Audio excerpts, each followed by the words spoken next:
standard. Like, if you want to investigate and hunt down these people that did violence, like, I don't think they should have been pardoned. I don't excuse them. So, but like, yeah, the idea that there wasn't a massive federal response to that is just not true.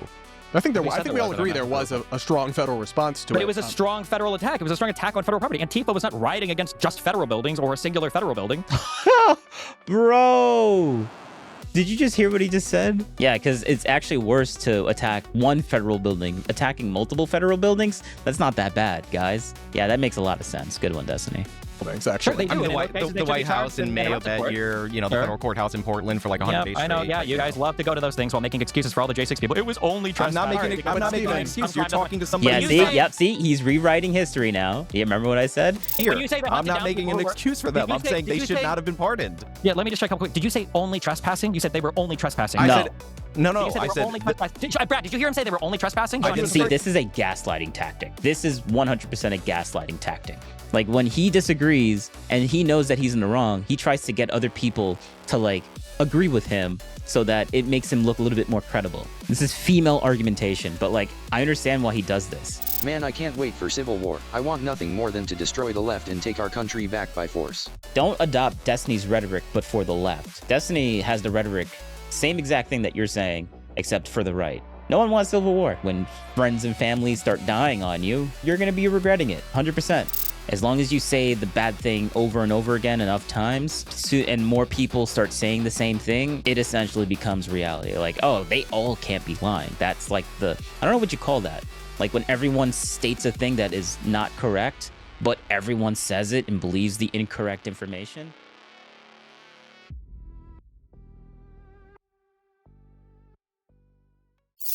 Coming up, I don't want to watch the spoilers. Let's not watch the spoilers. Fitzgerald, aka Actual here, and Stephen Bonnell, aka Destiny. Guys, thanks for coming on. Thanks for having us. Thank you for having me.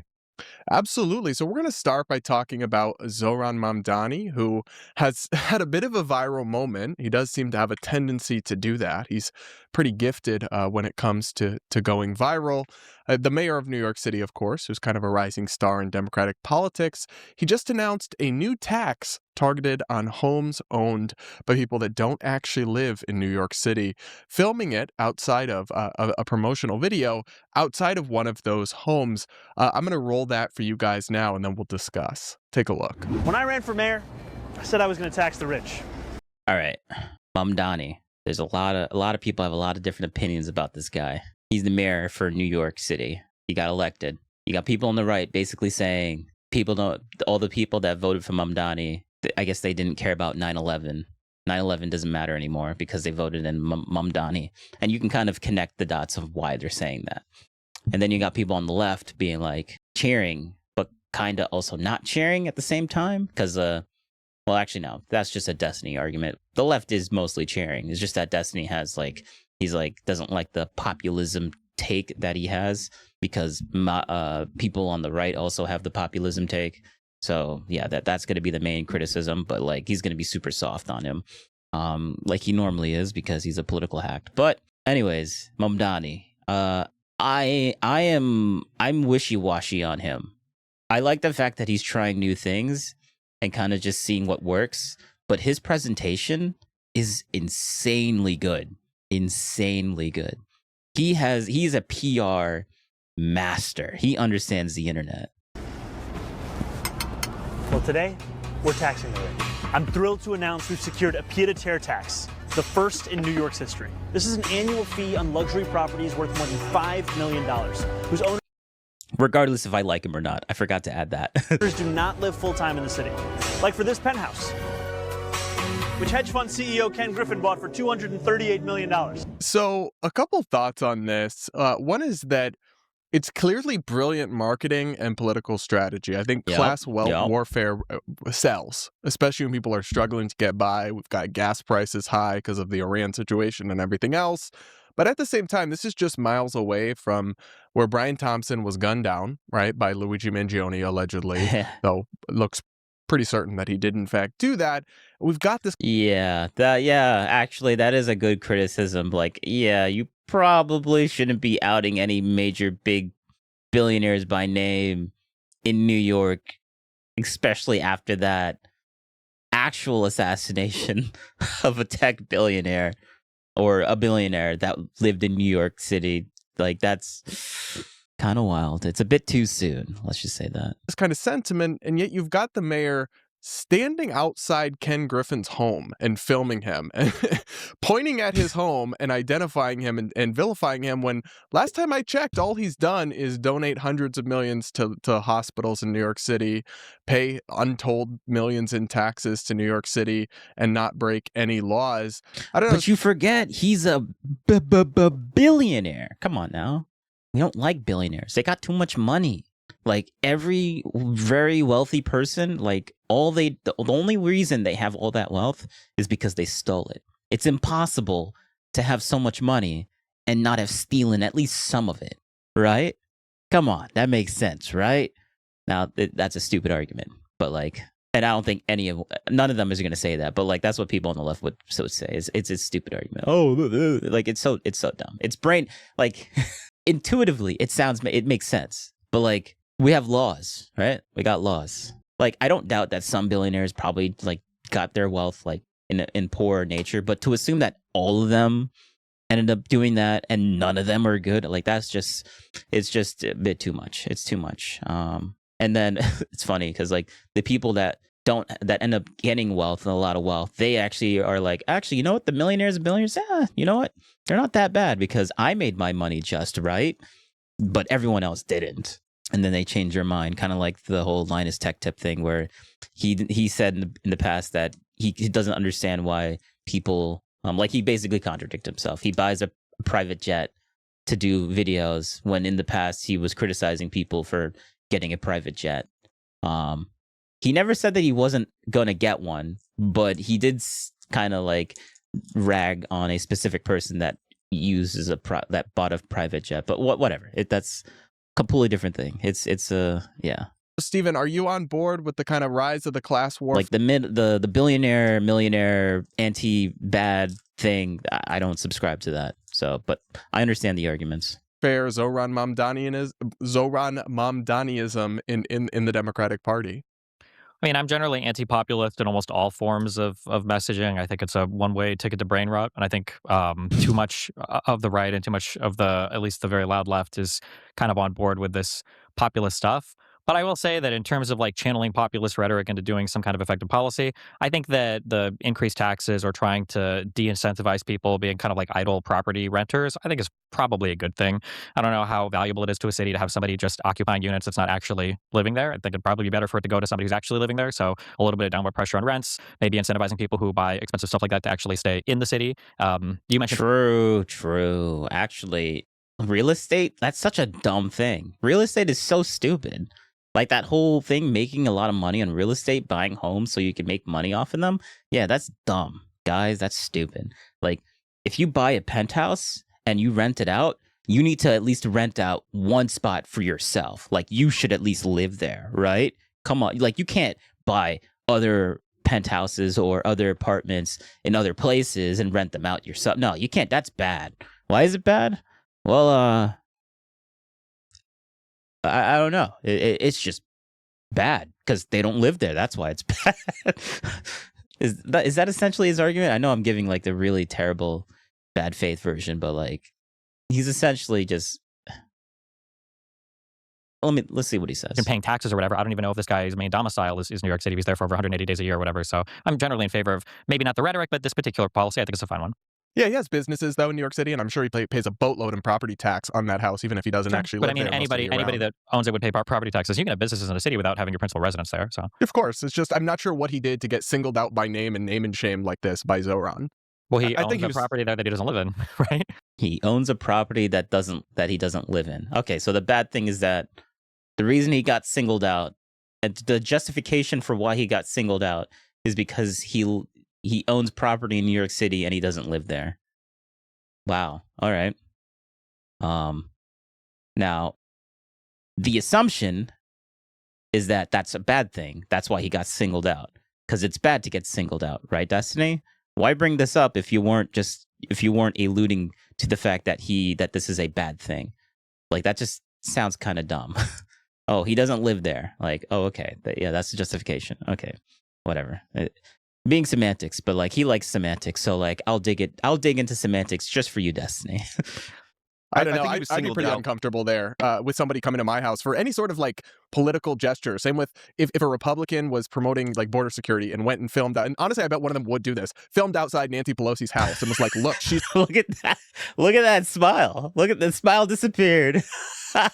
Because that's a perfect argument. Oh, that's good. That's good. This is why I wanted to watch this, because there was so many good points in this. got a wall. We need a wall." To me, it crosses a little bit of a line. But Sean, I'll bring you in here. Your thoughts? Well, Yeah, Dusty had nothing to say because he knew that was correct. He knew that was correct. Like, he can't go against that. think, like, first of all, you pay tax when you buy the property. You pay we have a transaction tax on real estate. It's higher for high end real estate. You pay tax on the income that you earn in New York State, even if you don't live in the state. We're one of the few states in the union that will actually hunt you down anywhere you are for like days that you do business in the state of New York. But it's also like, first of all, it's shocking that he didn't do this at Trump Tower, like the most obvious choice. He just picked a random, like, non-politically connected or non-politically, like a non-politician billionaire in order to do this. But yeah, I mean, look, it's a victory for Mamdani because, he promised a lot of tax increases that are not within the purview of New York State. Governor Kathy Hochul had rejected him, and she ended up giving him this because she's up for re-election. She doesn't want to raise income taxes heading into that, but obviously that populist sentiment is trying to produce some kind of an increase. But it's also just, in my opinion, like, gross to see anybody celebrating tax day. Like, I don't know. I know Steven obviously pays more in taxes than I do, but like, I pay all my taxes in one shot, and I had to do that last week. So seeing this like smarmy guy smile into the camera about taking people's money, not a great feeling as a New York City resident, if I'm being perfectly honest. Yeah. Well, and I think you can count on both the fact Yep. that Zoran is like a super popular figure with progressives and the Democratic base, and the mainstream media is kind of heralding him and giving him all this gloss. You've got mainstream Democrats teaming up with him, like To Obama. be honest, I didn't know he lived in New York City for a good long while. So I would listen to him more than I would listen to Destiny. That's all. That's the whole point. Because like, he actually lives there. Like, Destiny's talking about, oh, have you ever went to Israel? Do you even know anything about Israel? And I'm like, all right, that's a good point. Yeah, he actually did go to Israel, and he got the information, and then he left. So like, yeah, he lives in New York, so he would know more than Destiny. Just did an event with him that seemed harmless enough. But then you can count, of course, because he is Muslim, because he is a socialist or arguably like a Marxist communist, you can count on the conservative media engine always being trained on him. I mean, I don't know, Stephen, I feel like if you want Democrats to win outside of New York City, where that was never really an issue, Zoran's brand of politics seems kind of radioactive. Hey guys, cutting in here. But remember, we don't care. Like, why should we care about what the rest of the the country thinks about Mamdani? Like, we shouldn't care about that, guys. Zoran is not the most popular Democrat in the country for a reason. I mean, he's the mayor of New York City. It's going to be a bluer area. The policies that he... Oh, that's so dumb. He's not the most popular. Like, that's a meaningless statement. He's not the most popular Democrat in the country. Yes, that is true. Yeah, good one. More say. One thing ABT Destiny. One thing what does even ABT mean? He's advocating for in New York City aren't going to work in more moderate areas in the country. But I mean, Zoran recognizes that. He said as much. So yeah, I don't know why Zoran would try to govern New York City in a way that would comport with the broad approval of Democrats across the country. He's the mayor of a single state. What about him? What do you got for me about him? Tell me. It's more so that I think his brand of like DSA style the Democrat. way he moves his mouth. Yeah, I mean, it's like sideways. Yeah, I think he definitely got work on like his jaw. Maybe, I want to say, but he also had a lisp as well. More so say. Feels like chewing. Yeah, I guess it's kind of weird, but I don't harp on it because like a lot. It's we don't know what he's been doing in his personal life. Like, that's just it's not really any like it's whatever.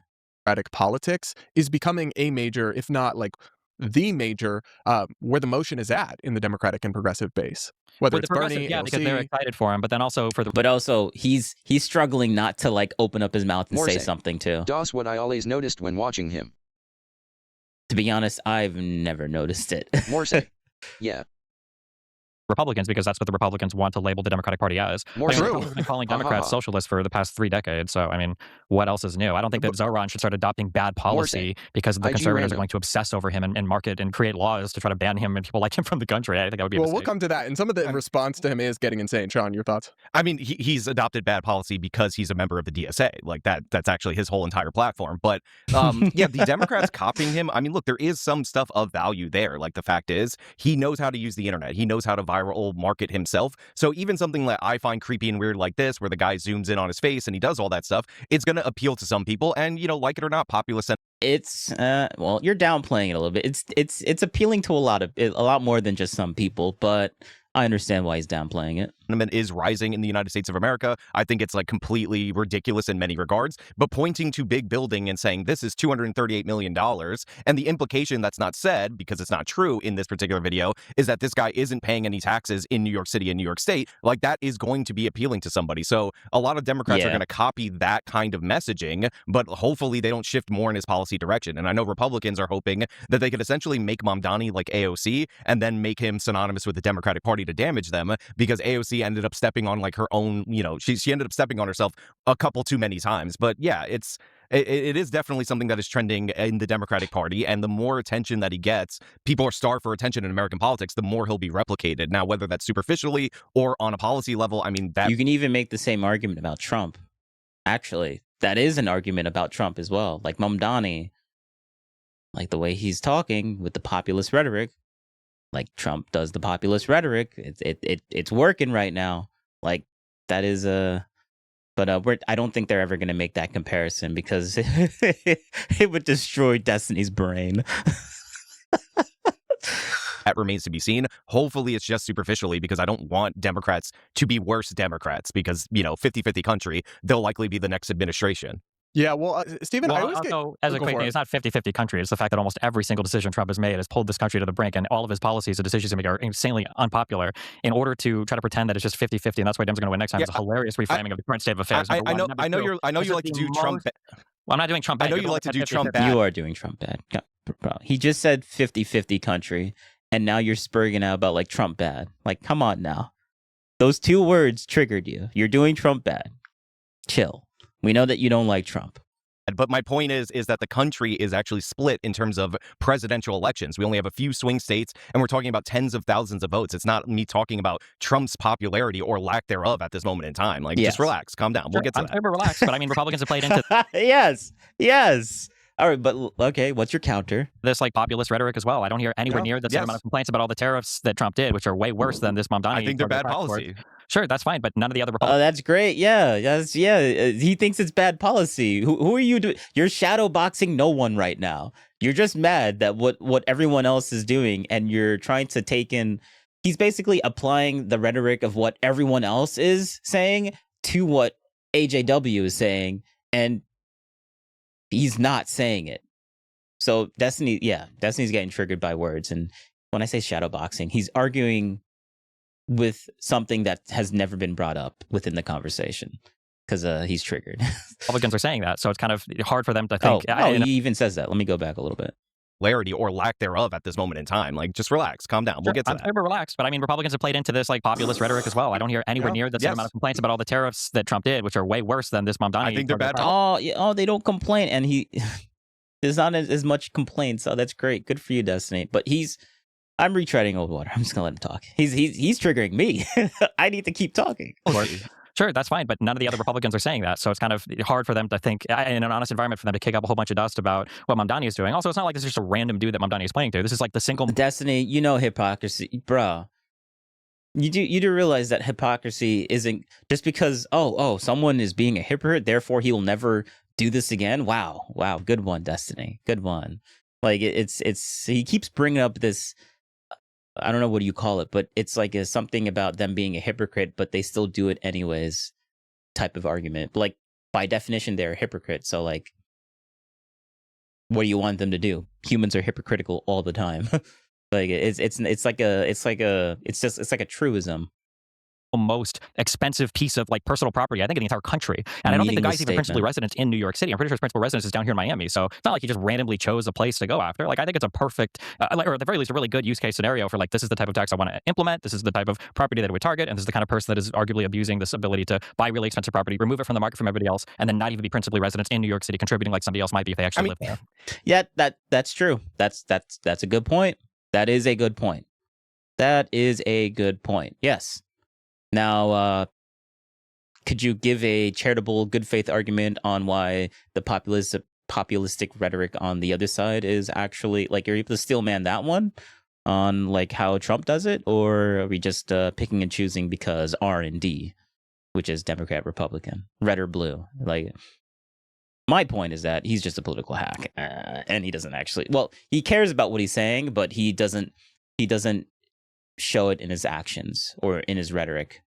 The way he talks about it, it feels like he doesn't care about what he's saying, and he's just saying things just to say things, but he actually does mean what he says, and that's not a fair characterization on Destiny. You say remove it from the market from everybody else. It's not like this guy, if he were to sell this property, that, you know, Johnny down the street is going to be renting that penthouse. Like, this is a luxury property. And yeah, like, I didn't know if this was the most expensive piece of personal property in the entire country or in the city of New York. I didn't know that prior to that, so maybe that is the reason why he chose it. I was actually just... Oh, you're so charitable. Oh, he's so good. He's so nice. He's being so sweet to him because he knows that Destiny's triggered by the whole Trump stuff. So he's like, I'm going to be chill. I'm going to be nice. I'm going to be respectful. I'm even going to give you I'm even going to agree with you with a bunch of points that you're saying.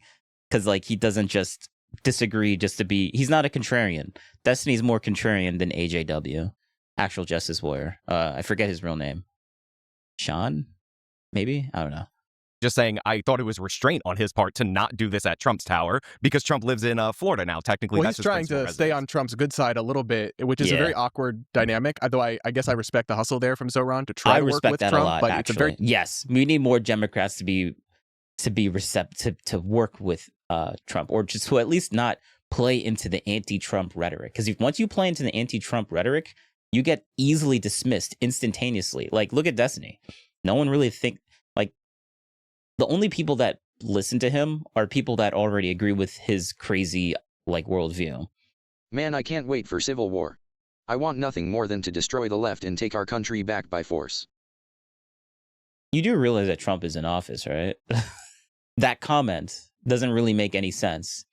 Like, Republicans have the House, Republicans have the Senate, they also have the presidency, and we have a Supreme Court that's leaning towards more favorable towards Trump. Like, they blocked some of his stuff, but some of the other things, like, they blocked it, but in the most lenient way possible, right? Supreme Court gave him the immunity ruling. Like, they ruled that he was immune. Yeah, I know. And I see how many insane psychos live in our country. I want them. Well, I don't support that. I don't think they should be eradicated. I think we should learn how to live with people we disagree with, but, yeah, we are a melting pot. 7. They will take back our government eventually, though. So why not eliminate the threat? Well, I mean, we had 4 years of Biden, and, like, all they did was have a January 6th committee to, like, throw Trump's lawyers in jail. And then they also threw a bunch of people that went to the protest for trespassing in jail as well. Yeah, we can totally learn with the tolerant left. Totally. It's not that you're, like, you have to... Unco 7.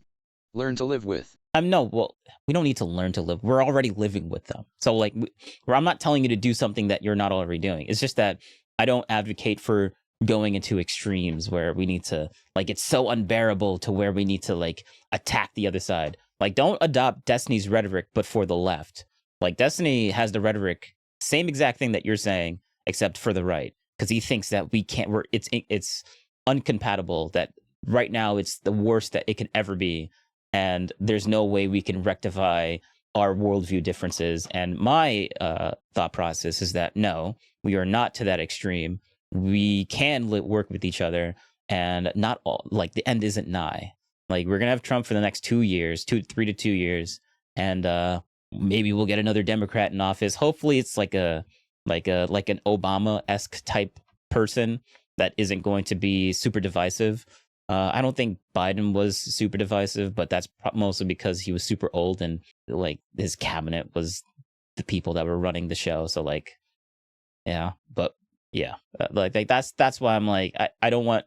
I disagree with the whole like we need to eradicate the other side because we're incompatible with each other. I think we still are. It's just that people just need to accept the fact that we don't see eye to eye on how we want to run the thing. So we need to compromise. We just need to keep compromising forever, basically. Because no one wants civil war. Because when friends and family start dying on you, you're gonna be regretting it, 100%. Very delicate balancing game there. One I don't think will last. There's also, just to clear up a bit about econ, like luxury units that are occupied by people put downward pressure on all rents. It's not like just removing people from luxury units and having people step into those units. Do you really think that's viable? Like, genuinely?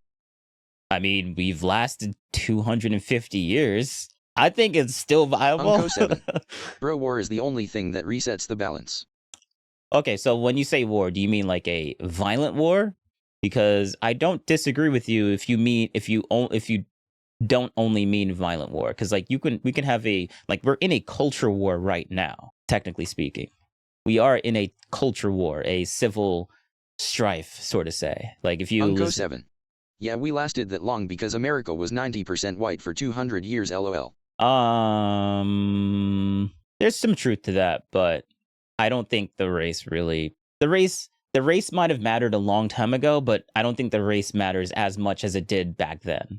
Like we are mixing and mingling, and we're the only reason we're getting less white is because there's a lot of interracial mixing, which basically like anyone that it's kind of weird. Like it's like once you intermingle, like the kids are not white anymore. They're just mixed or black. It's kind of weird. So like when they say, oh, we have less white people, well, it's because we're intermingling and we also have immigration, but they're intermingling and we're turning into this weird concoction of like just being American. So like Unco 7. It matters more now than ever. White people are the biggest minority of the entire world. We are noticing what Uncle Hitler was talking about. The control they have in all. All right. I'm not gonna go into any because there's some questions, but I do not condone that information. I don't sympathize with it. I understand your point of view, but I don't sympathize with it. Isn't going to affect the rest of the rent prices. I mean, it will barely. You're talking about a couple units here, Stephen, that will apply to this tax. I agree. I don't think, but I've always been critical. Because like what you're saying, something tells me that you're probably not a big fan of the Israel stuff. You're like the because like yeah, like okay, all right, whatever. Of these types of things, they try to do it in Vancouver and Toronto as well. Like generally, there aren't very many vacant units that are sitting that are just occupied by idle tenants or whatever. Like, but I get that you're not white. I wouldn't expect you to. Fair enough. Insofar as like a wealthy tax, like I better this than like a wealth tax. See, this is what we need, more reasonable people. This is what I'm talking about. Unco 7. I actually am. I think they are better allies than Muslims. Oh, okay. All right. Oh, that explains why you're more Unco reasonable. 7. But I don't consider them brothers. Okay, that is actually the most non-insane take I've heard in a long time. Thank you. That's all people need to say. My only brothers are those who believe in is our savior. Oh, for some reason that word is cut out, but I guess it's like using Unco 7. Thanks, bro. Yeah. Or some other. Sure, this is not the root. That's what we mean when we say it's like populist demagoguery. It's not unlike the Republican nationalist economics in that it's scapegoating and rooted in bad economics. But then also it's like not the core problem. The core problem with the New York City rental market is not a few luxury lack of supply. I somewhat agree with you there, but it's not bad. At least it's not the type of policy that is like largely destructive or corrosive. Like on the aggregate, this is a good policy. I don't think you want very many idle landlords or idle tenants in your city. I think it's a decent policy. And it's not the type of like all holistic destructive econ policy like we see Republicans that love to engage in that for who knows what. Yeah, so it is bad policy, but when you put a bad policy to a policy that's way worse, then yeah, you can gaslight yourself into thinking it's actually a good policy because in comparison Unco to 7. a really bad policy. Thanks for being so reasonable with my opinions. Very enjoyable conversation this am. Yes, that's my whole thing. That is my whole thing. Being able to live with other people that you may have a fundamental disagreement, but as long as you can understand why they got to the conclusions, you can usually, like, you could be the change that changes their overall opinion. So, like, people will come to a conclusion because of maybe stereotypes, like, and that's understandable. But when you come into their life and try and like kind of almost like not really disprove the stereotype, but like show that there's another side to the story, it kind of fixes the divisiveness, right? But people are just so unwilling to try and actually like do that extra step, like the David Dorn stuff. I don't know if you know him. He's like the black guy that converted a bunch of KKK members to not want to be in the KKK anymore because they saw him and he was like super nice and sympathetic, and what they thought 7 was actually wrong. Yeah, but you have to understand most people don't have reason or logic like you. And with that fact, it is impossible to live with lefties and righties that are extreme. Lefties are worse though. Yeah, it is. Yeah, the woke left is really insane. Yeah, you're not wrong. Like the Israel-Palestine stuff, I have a really terrible comment on it, but I'm not going to share it right now because I don't want to do Israel-Palestine right now. It's a whole thing within itself.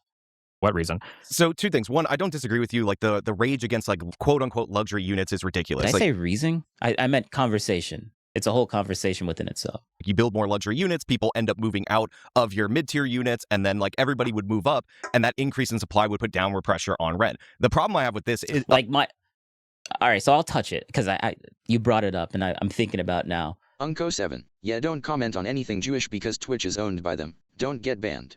To be honest, if they ban me, I'll be perfectly fine if Twitch bans me. Like, let's just say that. But anyways, I'm not afraid of that. Like, I just don't want to get sucked down into that conversation because there's a lot to say about it. But what I will say is this new theory that I got for the political thought process. So you got left and right, right? But then you got a not separate, but kind of separate anti-Israel and pro-Israel. And then you got the third in-betweens, but there's also an in-between on the left and right, like the center. But like we're not going to talk about those. We got the two extremes, and they kind of exist into like interspectral. I'm going to say interspectrally, but that's not even a word that it sounds correct though. Let's just use interspectral. Like they connect, right? They overlap. And you got your like, but it's just as divisive as Republican and Democrat, which is so annoying.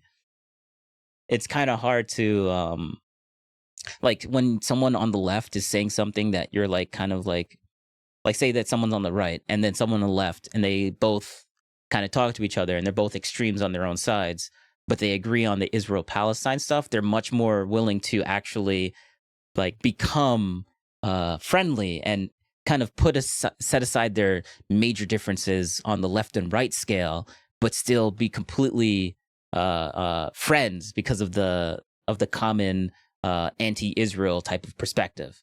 And the same with pro-Israel as well. Like some people that are like, you even see that on the other side as well. Like that's what I'm saying. Like it's actually very interesting. It's very cool. Than the tax itself is the fact that anytime you introduce any kind of new tax, like this is just phase one. Like eventually it will be broadened out to other people that own additional properties. Like right now, it's if you own an additional property that you don't live in and that property is valued over $5 million.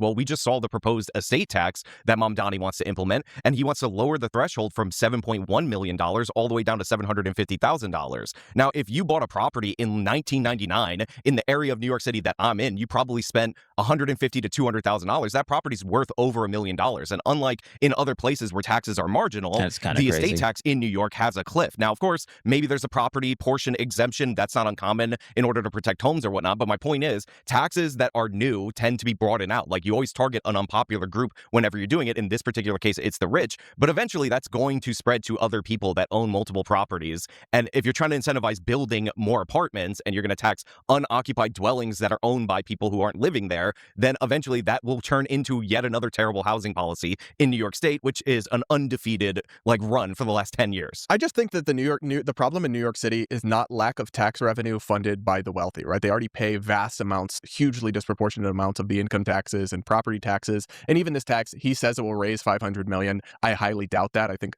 people will probably it will probably raise significantly less revenue than expected, and that's not going to get him anywhere close to funding all the programs that he wants to fund or closing the multi-billion-dollar gap. I just worry it's part of this like really like rancid class warfare sentiment, tax the rich sentiment that's also divorced from like empirical reality, or the fact that we already have a wildly progressive federal tax system that I do think is going to become the kind of forefront. You look at like Bernie 2016 and how he had such a different message than Hillary Clinton, but now the Democratic message on economics is much closer to where he started. And I think it's going to keep moving that way.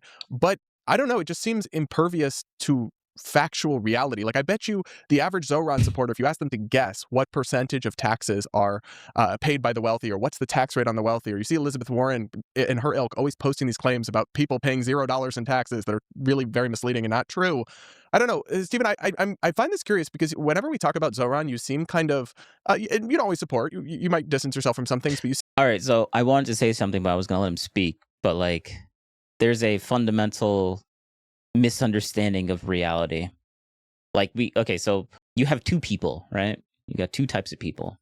You got the ones that if the graph says a thing, then it's just facts and truth, and that's what reality is, right? But then you have the other type of people where they're more sociable. Like you got the people that rely on numbers and graphs, and you got the people that rely on hearsay and what people are talking about and what people are saying. And right, he just gave the argument of like, well, when you look at the graph and the facts or like the facts like for reality, like they think that's what true reality is, when that's not necessarily the case. True reality is what everyone kind of says is reality to a point. Like that is what true reality is, regardless of whether it is actually correct or not. Because getting into the weeds for them, like it's weird. It's annoying because like I don't know how to like say this properly. I don't know how to say this properly. Yeah, we'll just leave it at that. Seem like not particularly concerned, but what's interesting about that to me is that like you speak out so like I guess my whole point is that those two types of thought processes, they clash, because one person is going to say, oh, you're not seeing reality, and then the other person is saying, oh, that you're not seeing reality. But like it's like someone that like, yeah, it's a problem. That's all I'm stating. I don't really know the solution to it though. Like you can't force people to think logically, right? But you also can't force people to think illogically. Yeah, well, yeah, I don't think that, yeah.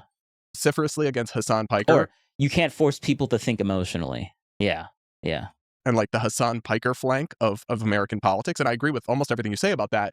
But what is the meaningful political difference between Zoran Mamdani and Hassan Piker, other than Hassan saying edgier stuff? The biggest difference, so Hassan doesn't just say edgy stuff. Hassan like occupies an abhorrent ideology for several reasons, which we can talk about for hours. If you'd love to talk about Hassan, we do this all day. But the nice thing about Zoran Mamdani is Mamdani acknowledges that there are different types of Democrats that are appropriate in different sections of the United States. He said that explicitly alongside AOC. This is a good statement to make, that Zoran can govern New York City. Is a very blue city because it is a very blue city, and he's the blue mayor elected of that blue city. But that doesn't mean that we have to demand the same thing as a senator from Pennsylvania, or as a mayor in another city across the country, or whatever else. So I think acknowledging that difference is good, number one. Number two, I think it's good that as much as I don't like the populism stuff, as much as I don't like further left economic policies, like it seems relatively narrow in scope. I don't think I would ever say this tax that might be good is bad because it could expand to a bad thing in the future. That just seems like a slippery slope excuse to literally not do anything ever. So I mean, I think that taxing idle tenants, I think is good.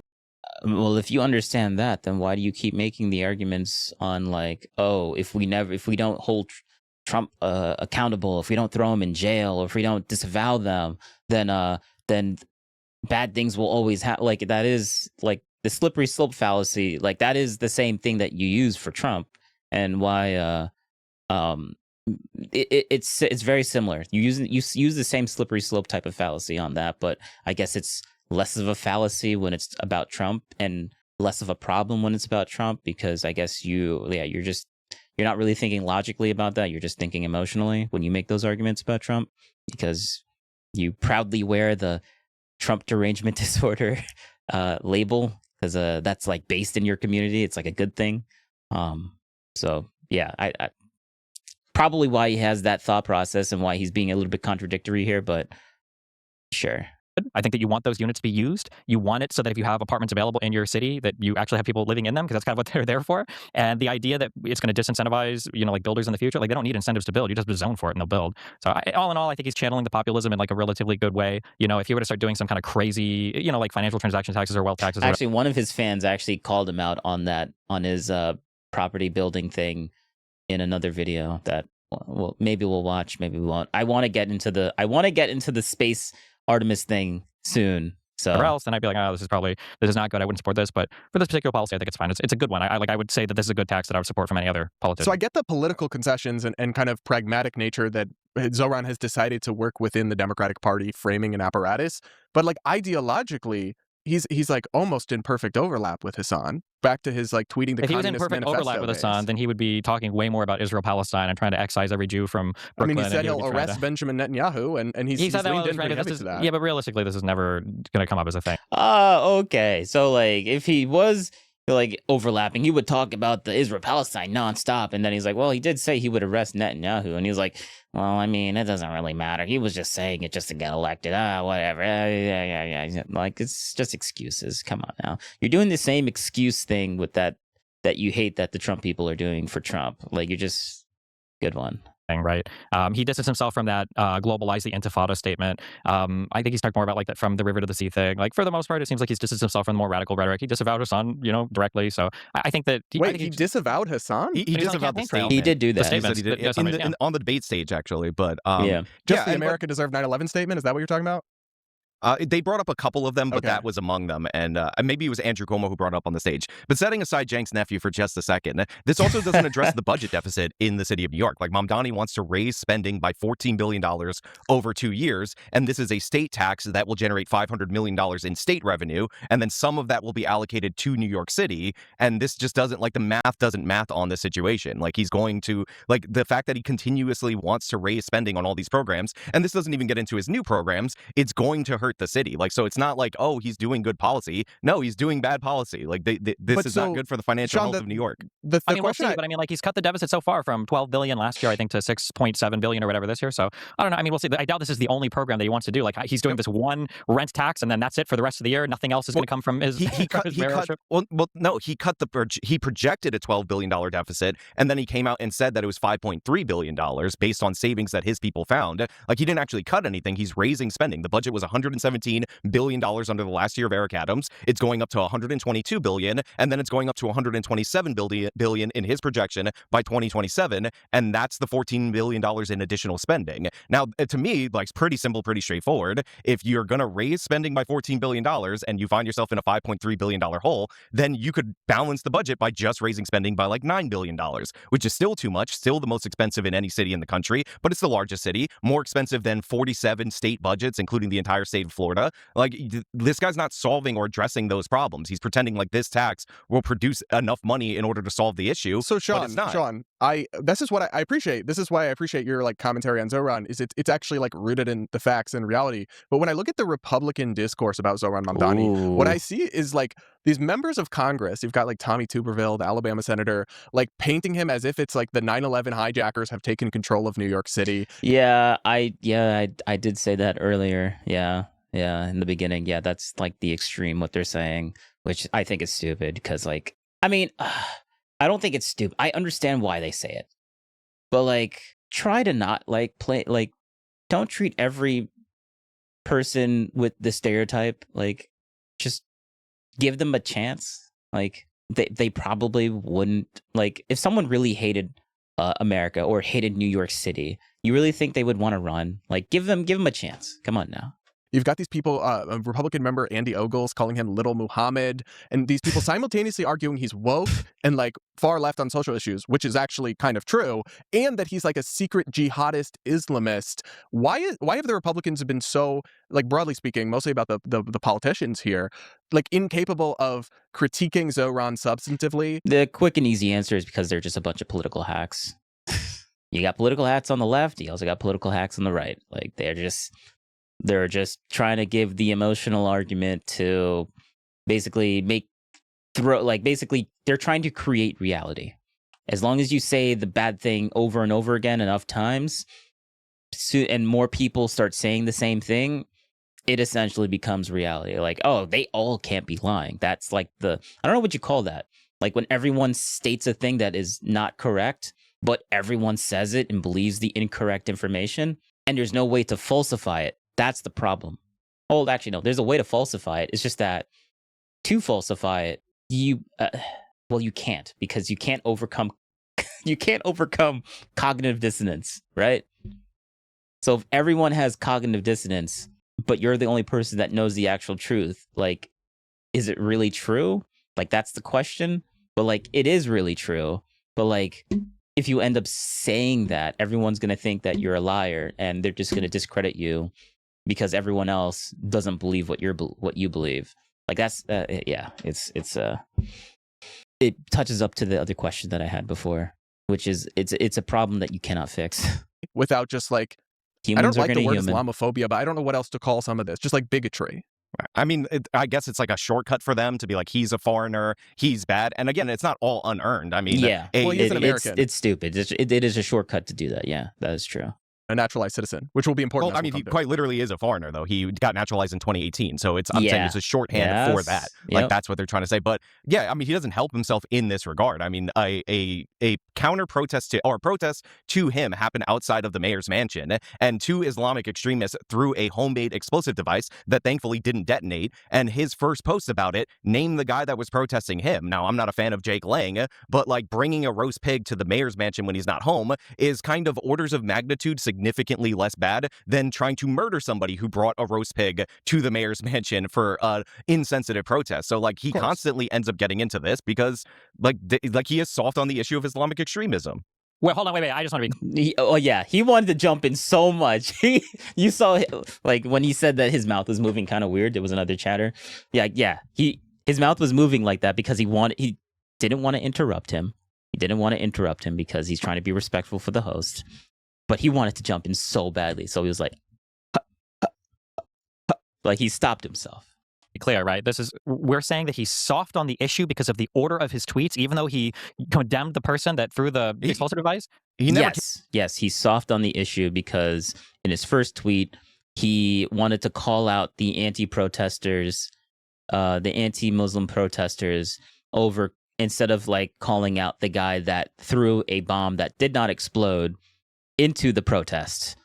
Yeah, he focused on the less important thing, in my opinion. Yes, that is being soft on essentially terrorism. Yes, that is being soft. True.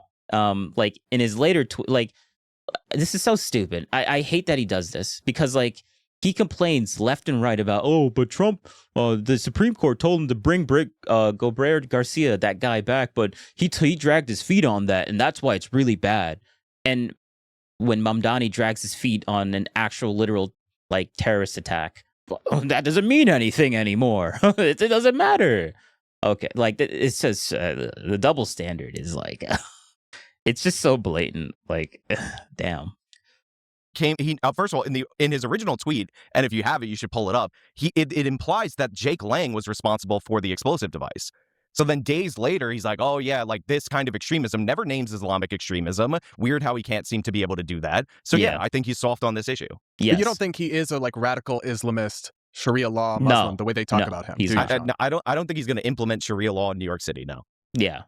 Well, so they're literally introducing bills as if he is, or talking about him as if he is, and I do find that. Yes, the rhetoric around Mamdani is I would say, is just too much. It's too much. Like, you're just giving the other side ammunition. Like, you're saying that, like, all they're saying to all these people that are calling him the jihadist or whatever, all these names, it just gives fuel to the other side, condemning, like, see, your people are saying all these crazy things that are not true, and I'm sitting here being like, well, yeah, I mean, yeah, it's not true.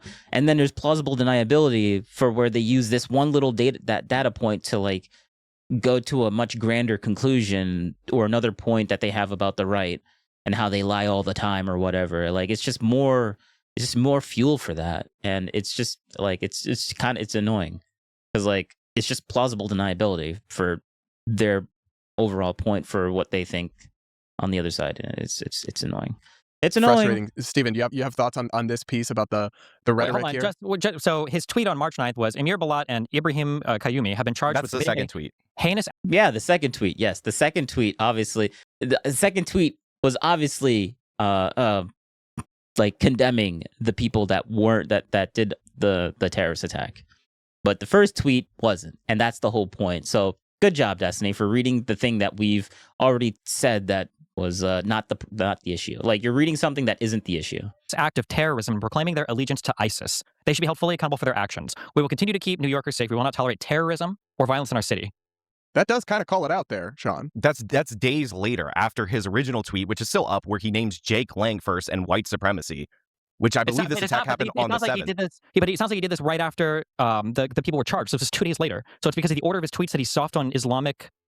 First of all, day of, and we knew from the moment that this happened, we saw the guy screaming out Allahu Akbar as he threw the bomb, hilariously over a left-wing activist that was saying that we should tolerate these people. I did see that clip of that guy, yeah. One of the most iconic, symbolic images of all time of the... Yeah, so he saw the video. He saw the video, didn't want to call it out. It's like, well, he did scream these things that point in this type of direction, but we can't call it out, guys, until we get that criminal investigation now.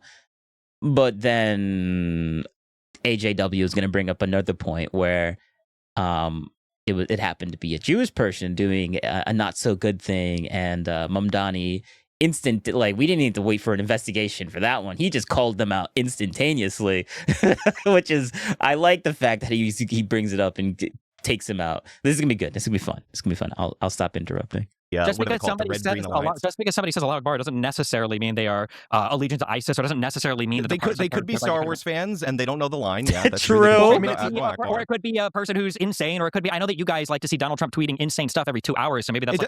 Yep. Yes, obfuscate to Trump bad. Yeah, Trump bad, guys. Yeah. We know, Destiny. Come on. This is your favorite topic. Necessarily mean that. First of all, it doesn't necessarily mean. The original statement that you said that he soft on Islamic terrorism or extremism, won't call out. That was just a complete bold-faced lie. Pull up the original statement. No, that wasn't a lie. He was soft on that. So thank you for gaslighting and pretending that what he's saying actually wasn't true. Yeah, that's a gaslighting tactic. I like that I'm able to pause because he's really good. He's really heated, and he's like, what do you mean? That was I already explained why it was soft, so I don't need to re-explain it. Oh, I pull up the original statement. If an Islamic extremist throws a bomb and you criticize the people he threw the bomb at, then that tells me something about you. What was he critical of Lang for? What was his tweet against Lang? It's his first tweet. The one, you have his Twitter up right now. So you're doing this game where you're not pulling it up. You could just pull it up. Yeah, he pulled up the second tweet that obviously proves his point, but he's not going to pull up the first tweet. Yeah, purposely misleading his audience by selectively bringing up information that proves his point and not the other way around. Just search Jake Lang in his account. It's a manipulative type of thing. What he said was yesterday, white supremacist Jake Lang organized a protest outside Gracie Mansion rooted in bigotry and racism. Such hate has no place in New York City. It is an affront to our city's values and the unity that defines who we are. What followed was even more disturbing. Violence at a protest is never acceptable. The attempt to use an explosive device and hurt others is not only criminal, it is reprehensible and the antithesis of who we are. Bro, yes, that could be interpreted as like the white supremacists, like he called out the white supremacist guys and he said that was a bad thing. But then he says, later on, the later thing was also a really bad thing, which implies that the white supremacists probably had a part to do with that. That is a very misleading. That's an ambiguous statement right there, unless he clarifies later. Police. Yeah. Well, hang on. So I just want to retake the floor here, guys. Hang on. That it was Islamic extreme. He called out the guy that they threw the bomb at, and again, that implies to the reader, and many people in the media thought it was part of Jake Lang's group that were doing the violence. Yes. So they should have been much more clear. They should have been clear about who was responsible for the violence. He has no. He doesn't. He's in disbelief, but he knows that's exactly how people are taking it. But like, I'm not sure there's anything wrong with the actual things he said in that statement, Sean. When they announced a sting operation, hang on, guys, don't talk over each other. Sean, when they announced a sting operation against that for the person who allegedly was trying to firebomb the property of that Islamic woman's place in New Jersey, he called out a Jewish extremist instantly. Moment that it happened. Yeah, exactly. Yeah, Jewish extremist. We didn't need a whole what do you call it? Where's the investigation, Destiny? Like, where was the 2-day wait time of the investigation before we need to call it out? What happened? What happened to that argument, huh? Are we going to use that argument, Destiny? Are we going to do that? Are we going to say that? Are we going to...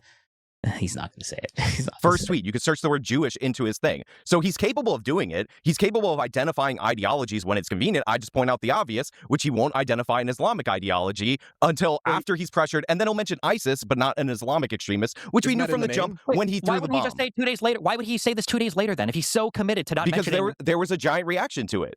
Oh my God, there's always an excuse or an explanation for why. None of this story makes sense. Do you think it might just be more likely that they didn't know 100% what the affiliation or the facts were, like the day They didn't know the affiliation of the guy who said Allahu Akbar and was on video from multiple angles. Yeah. Yep. They didn't know the affiliation of the guy that threw a bomb, said Allahu Akbar into an anti-Muslim protest. Yeah, we couldn't even inference anything from that. True.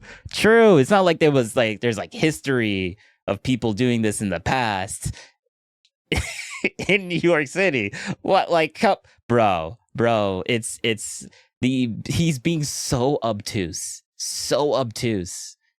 trying to just not see what's in front of his face. Like, he's pretending he's basically turning on his autism mode. Like, he's trying to pretend that he has, that we can't infer into this. Like, it's impossible from Mamdani to infer this at all. Like, that's just wild. It's a gaslighting tactic. For the Trump guys to understand this, but sorry, not a gaslighting tactic. Let me take that back. It's a manipulative type of tactic. It's a debate. It's a good debate tactic, which makes, he's a good debater. He is a really good debater. I'm not saying that those are bad. And yes, I am using gaslight way too many times. Yes, I'm a female. Thank you for pointing that out in the comments.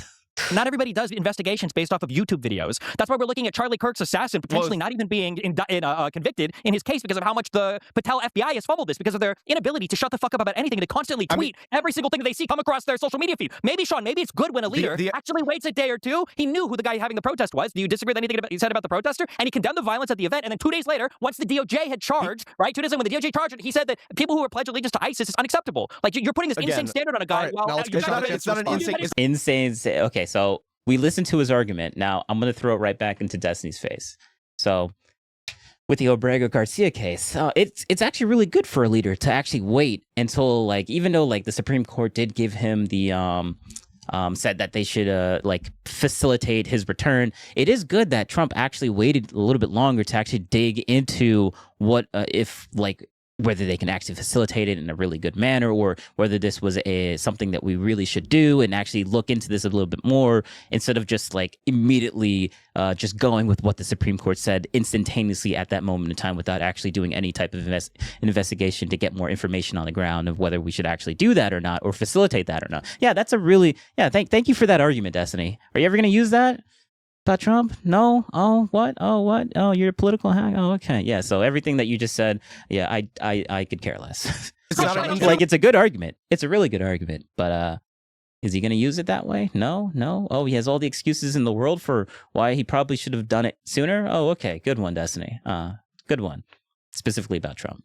Standard. It's not an insane standard. Sean, go ahead. Yeah, it's not an insane standard. If somebody brings a pig to a house and another person throws a bomb at them, I think it would be pretty nice if you called out the ideology of the people who threw the bomb rather than the guy who brought the pig with his like 10 people for the protest. But again, that tweet is deliberately Jake Lang.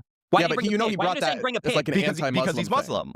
It was an anti-Muslim protest. Yeah, so he's not just bringing a pig. He's trying to do like a racist Islamophobic attack against him, which is fine. It's America. You can do that. It's not, first of all, no. It's a racist, homophobic, or racist, xenophobic attack to protest with a pig. Good one, Destiny. That's an attack. That's attacking people right there. Throwing a bomb? Who knows? I don't know if that's an attack or not. Rich probably shouldn't have called that one out. Actually, no. He's yeah. I want to say, I'm probably not using this word right, but I heard him and people like him say this a lot. I think, is he equivocating the guy bringing a pig to an anti-Muslim protest to people throwing a bomb? Intuitively, it feels like that's what he's doing, but I don't think that's what he's actually doing, though, right? It feels like he's doing it, though, but I don't want to accuse him of that. An attack is throwing a bomb. Not an A attack, not pig an attack. I'm is sorry, a protest or whatever, a pig right? is rude. Like he was not attacking A anyone. pig is rude. Okay, gotcha. All right. Well, you could call it Thank you for wait, let's listen to that one more time. because he's Muslim. It was an anti-Muslim protest. Yeah, so he's not just bringing a pig. He's trying to do like a racist Islamophobic attack against him, which is fine. It's America. You can do that. It's not. First of all, no. An attack is throwing a bomb. Not an A attack, not pig an attack. I'm is sorry, a protest or a whatever, pig right? is rude. Like he was not attacking A anyone. pig is rude. Okay, gotcha. All right. Well, you could call it a bigoted, whatever. That's fine. But again, that is considered protected speech. Yes. sure, of course. And obviously the bomb is the much bigger issue. But I'm not sure. Yes. Okay, people can decide for themselves what to make It is of that protected speech. situation. Like when the Atlantic published an article about Kash Patel drinking all the time too, right? We'd agree that's protected speech, right? Yeah, sure. we could. He's so mad. He's so mad. He's just doing like that's how you know when he's like losing a debate. He does a whataboutism. Yeah, like just how Kash Patel, the guy that you guys like, right? He did a bad thing, right? And then he just accepts. He's like, yeah, that's bad too. Yeah, yeah. He's not a political hack like you are, Destiny.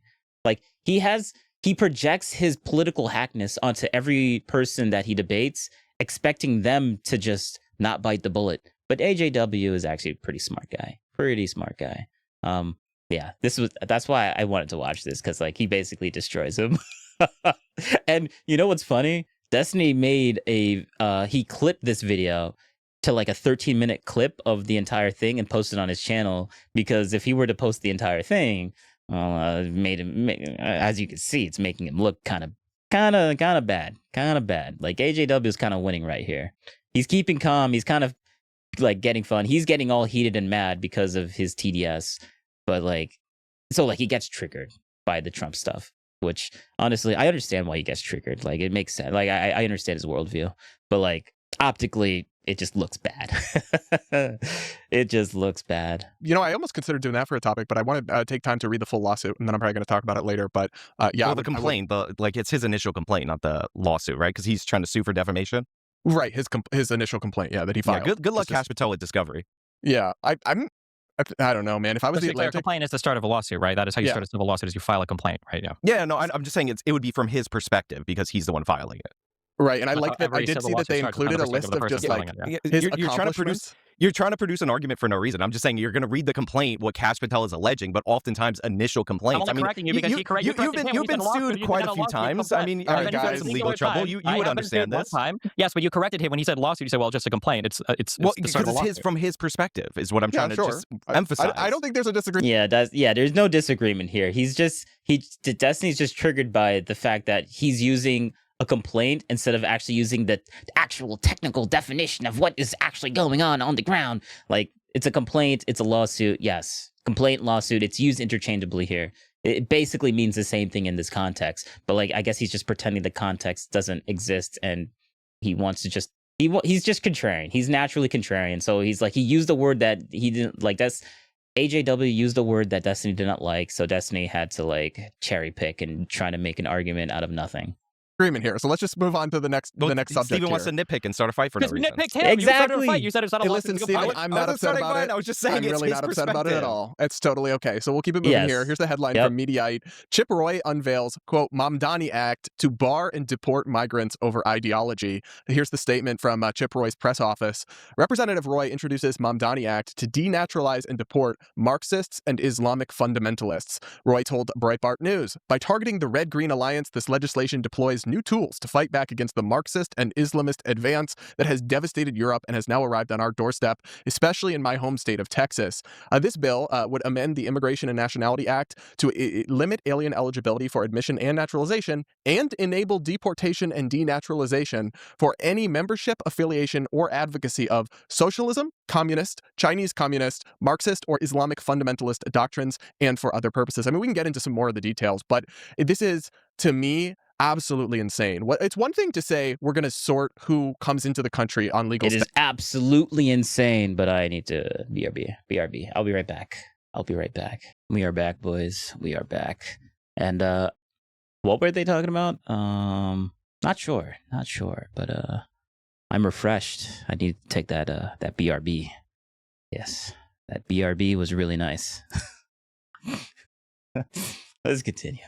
status, like a student visa or some sort of visa, or entering the country as an immigrant, we're gonna, if you've been affiliated with the Communist Party, you can't come in. Okay, sure, I think that's fine. But what he's talking about is actually finding American citizens like Zohran Mamdani, the democratically elected mayor of New York City, and then because of their advocacy, stripping them of their citizenship and kicking them out of the country. That seems totally at odds with everything about free speech and freedom of religion, as far as, and trust me, I'm the furthest thing from a fan of Islamic fundamentalism, but you're essentially targeting and trying to denaturalize and deport people based on their opinions and advocacy. And yet this is coming from the free speech, freedom of religion crowd. Sean, your thoughts?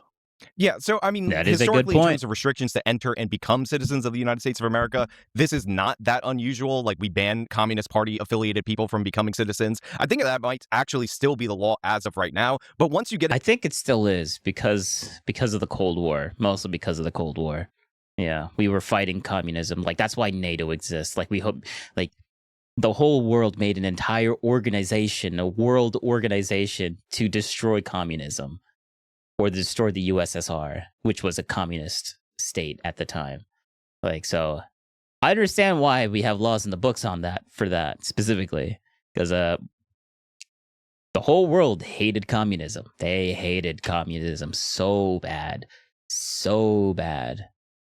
into denaturalization of people, and like the Supreme Court has many cases on this, it's a much more difficult process. And yeah, unfortunately, like after, like, unless you can prove some kind of fraud when they, actually, said that they weren't affiliated with this group or that group, like, yeah, you are cracking down on speech. So I'd have to look at the particulars of this, but taking that extra step to go after Mamdani, I remember this during the campaign, this is not something I would be in favor of, unless, again, you're talking about fraud during the immigration process, like something that is, actually prosecutable. But yeah, I'm not sure I'm interested in this particular change. Yeah, I think the question is, where would it stop? I mean, could a Democratic president just say that anyone who ever advocated for fascism is now going to be stripped of their citizenship? And they define fascism as support for Donald Trump. So any naturalized citizen who supported Trump, then they're going to revoke and deport.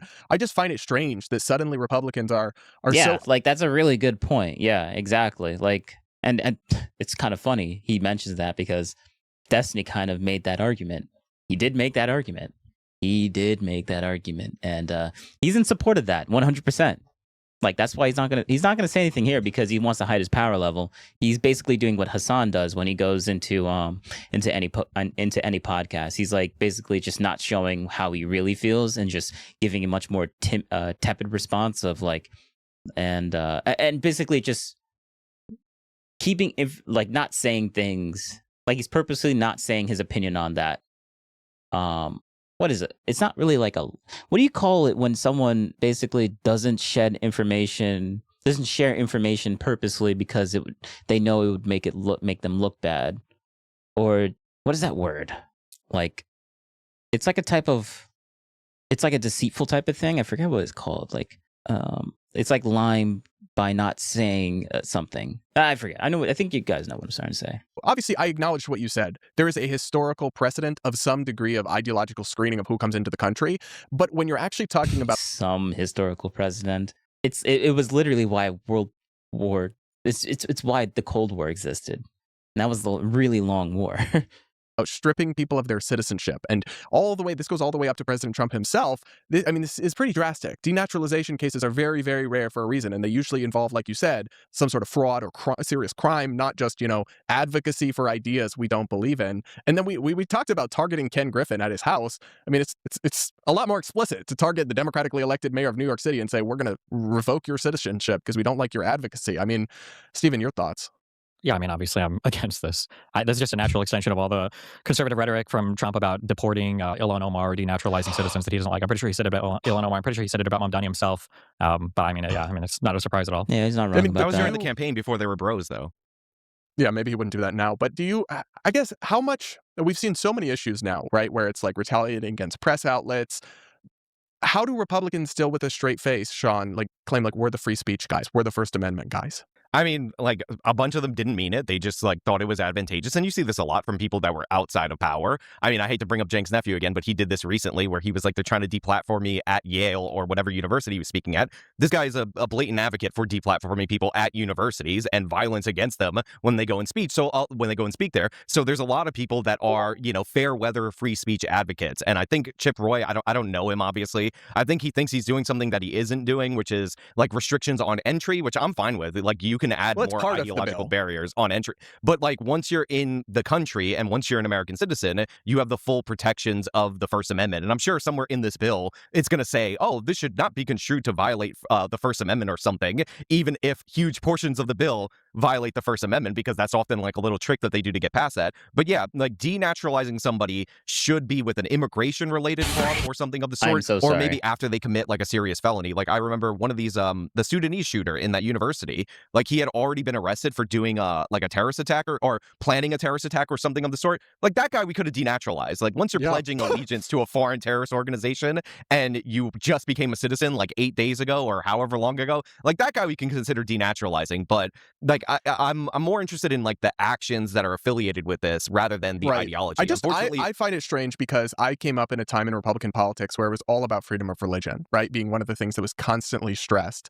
And that was in the context of, kind of a legal conflict between the rights of religious people and things like LGBT advocacy or birth control that was all being fought in the courts. And I tended to agree with conservatives or Republicans on a lot of those issues. But now suddenly it's like, and it's a strange position for me because again, gay guy, not a So power corrupts something absolute. Like what's the saying? Power corrupts, or something absolutely. Power corrupts absolutely something. I forget the words. You know what I'm trying to say. Those words supposed to are there. They make a sentence somehow. Those words make a sentence somehow, and it makes sense. But like, or absolute power corrupts absolutely, or yeah, something like that. Power corrupts and absolute power corrupts absolutely. Yeah, I don't know. You know what I'm trying to say. But like, yeah, that's like when the party that was not in power gets into power, well, you start seeing what they really want, right? And then the same thing when the Democrats get back into power, you start seeing what they really want. Like it's just power corrupts, and there's no way to not have that happen. We have too many people with too many different opinions for power to not corrupt them to a point to where it's disadvantageous. I was going to say advantageous, but I'm like, no, I mean the opposite of that. So I just added dis just to make a new word. Or maybe that's a word.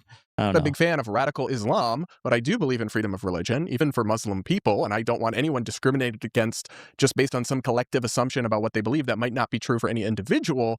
It seems like Republicans are just like openly saying Muslims bad, deport all Muslims, you're a bad Muslim, like that, and that sounds like a caricature, and obviously that's not like all or most Republicans, but I could find you 10 Republican lawmakers making like openly discriminatory anti-Muslim statements just regularly all the time now. And that really would have been unthinkable 10 years ago. I mean, what's happening here? How is that okay, Sean? Well, first of all, we want the Yeah. bad Muslims in the United States of America. Like, not the evil ones, but the bad ones. The ones that don't really care about their religion. They are welcome in here. It's the good Muslims, the super But isn't that serious that's like ones. Zoran, and they still hate Zoran. It's the super serious ones that we're a little worried about, the ones that take it a little too seriously. But yeah, I mean, look, obviously there is like it's almost like a pushback against like how every time you hear about an Islamic terrorist attack, the trending thing is Islamophobia. So now people are like proactively going after Islam, which by the way, in a certain degree is a good thing. Like there is a component of Islam that is really horrible, and importing those values into the United States of America is not good, and it's something that we should avoid doing. But like, it is technically a faith, so crossing that line and to the point where you're just like not trying to allow people's religious beliefs is like, it's I don't know exactly how to phrase it, but yeah, you don't want to cross that threshold. And I mean, you have to pull up the specific quotes, but I'm certain I've seen some of these same ones that have like crossed the line into attacking a religion rather than attacking an ideology that's often associated with the religion. Yeah. Steven, Yeah, your we thoughts? have to be careful with that, because like we have a whole amendment state, like separation of church and state and freedom of religion. So like that is what we did. Like unless we're starting to make the argument that maybe we should be a specific religion within the country, like you're gonna have to like you're basically like, if you're gonna make that argument, it's going to be you really can't make that argument, because if you make that argument, you're basically just saying we don't care about, well, one, you're decreasing the value of the separation of church and state. You're decreasing that argument by advocating for that other argument. Like, just intuitively you're doing that. And then secondly, like freedom of religion, that's like a really big, I forget if it's an amendment or if it's just something that we just have by law or something. But like, yes, that's core. We would have to appeal that. But I don't think anyone's making that argument. I don't think anyone in any place of power to actually try and get that as like a thing to happen is actually saying that, is actually legitimately pushing for that for real. I don't. I mean, there are bad aspects to every religion. The idea that it's good to be a bad Muslim, but for some reason Christians. Hold up, sorry. Give me 1 second. I want to see, what are they talking about? 32 contenders from around the world will learn exactly where they fall in the bracket and who their first opponent will be. We've got 16 opening matches, 32 contenders, and one path to the spring championship. And tonight, the road begins. Here's how Word War Debate Contender Series works. Oh, so Kyla, okay, sorry. We're going to sidetrack just for a split second. Kyla, or, what's his face? Where are they? Where are they? There we go. This lady. Yeah, Kyla. She's trying to, oh, wait, I'm a dum-dum. There we go. She's trying to, this is their word, their debate, debate tournament. Yeah, she wanted to make this, and it seems like he's also in, like, they're also trying to, like, they're tag teaming on doing a debate tournament type of thing. So that I think this is what they're doing for their live stream. I got a ping from a very a good friend of from a good friend, and he pinged this, and I was wondering, okay, so what's the importance? And I see why. I understand why he pinged it, but we're not gonna watch this right now. We're not gonna watch it because I don't care about that right now. We're talking about this. Are, I guess, good if you're just like purely Christian. This is just like the most thoughtless religious critique I've probably ever heard in my life, but it's not really that surprising coming from somebody that would support Donald Trump. I mean, you hear Trump and his ilk invoke religion for the Iran war or for whatever crazy stuff they're embarking on in the United States. I mean, people can weaponize religious stuff for good stuff. They can weaponize it for bad stuff. The idea that we want bad Muslims who aren't strict tenets to their faith, you know, while you've got the president worshiping Jesus and praying to God as he's bombing other countries without the consent of Congress is, I just think, insanely wild to me. I don't think that is a terrible argument, but I think AJW is going to actually dismantle it easily. The president is particularly religious, and this we have bad Christians. Yes. Trump is not religious, bro. What are you talking about? Like, oh, he's invoking religion because he said that he was Jesus Christ. Like, bro, Trump says that he has he has the best toilets or something like he said, or he has the best golf courses, or he has the best golf ball. Like, since when are you taking what he says as truth? Like, what are we talking? What are we doing here? Like, you don't even believe what you're saying. In the United States of America, they're not doing terrorist attacks at nearly the per capita rates as Muslims are in this country. Like, literally, bro. Sharia law is in the Muslim faith. That's in their it's ingrained in their religion. Where is anything doing with where's the Christians don't have anything comparable to that at all, at least for the violent. Like, they have the 10 commandments, but none of the 10 commandments say anything to do something violent to another person. Like, come on now. This is just the wild take. That's just an objective fact. Just an objective fact. Everybody sees that the terrorist attacks that Muslims do are bad, whereas the president of the United States is seeking to remove the convictions for the seditious conspiracy people who were attempting to perform a coup to keep him in office. Yeah, but guess what? Trump isn't a Christian, and he's not saying, "Oh, the Bible told him to." Like, you're comparing apples to like space apricots or something. Like, they're not even in the same They're not even in the same universe, let alone with the same types of physics. Like, what are you talking about? So, I mean, like, the two sides are not equal here. You can point to people like Hassan all you want. Hassan's not an elected official. He's not in office. The fact that that's your counterpoint to elected officials who are trying to propose laws to ban certain religions from our country is just absolutely insane to me. We've got pardons for so many corrupt criminals. You wouldn't defend 90% of these. You would try to make excuses for it or just say you don't defend every single action that Trump does. So it's just a wild comparison to me. Yeah, I mean, I'm a different person from Trump, but what you're doing right now is deflecting to January 6th in order to avoid talking about the problem of Islamic extremism, because my point about the per capita rates of terrorism is something that you can't address. So yeah, there is a unique problem with Islam. It's something that we have to examine, but I'm still not in favor of denaturalizing people. Terrorist attacks in the United States since 9/11. So Cato, since 9/11. So well, okay. I mean, he's being obtuse here, but like, you can intuitively understand that one religion has like violence built into the religion, and then the other religion doesn't.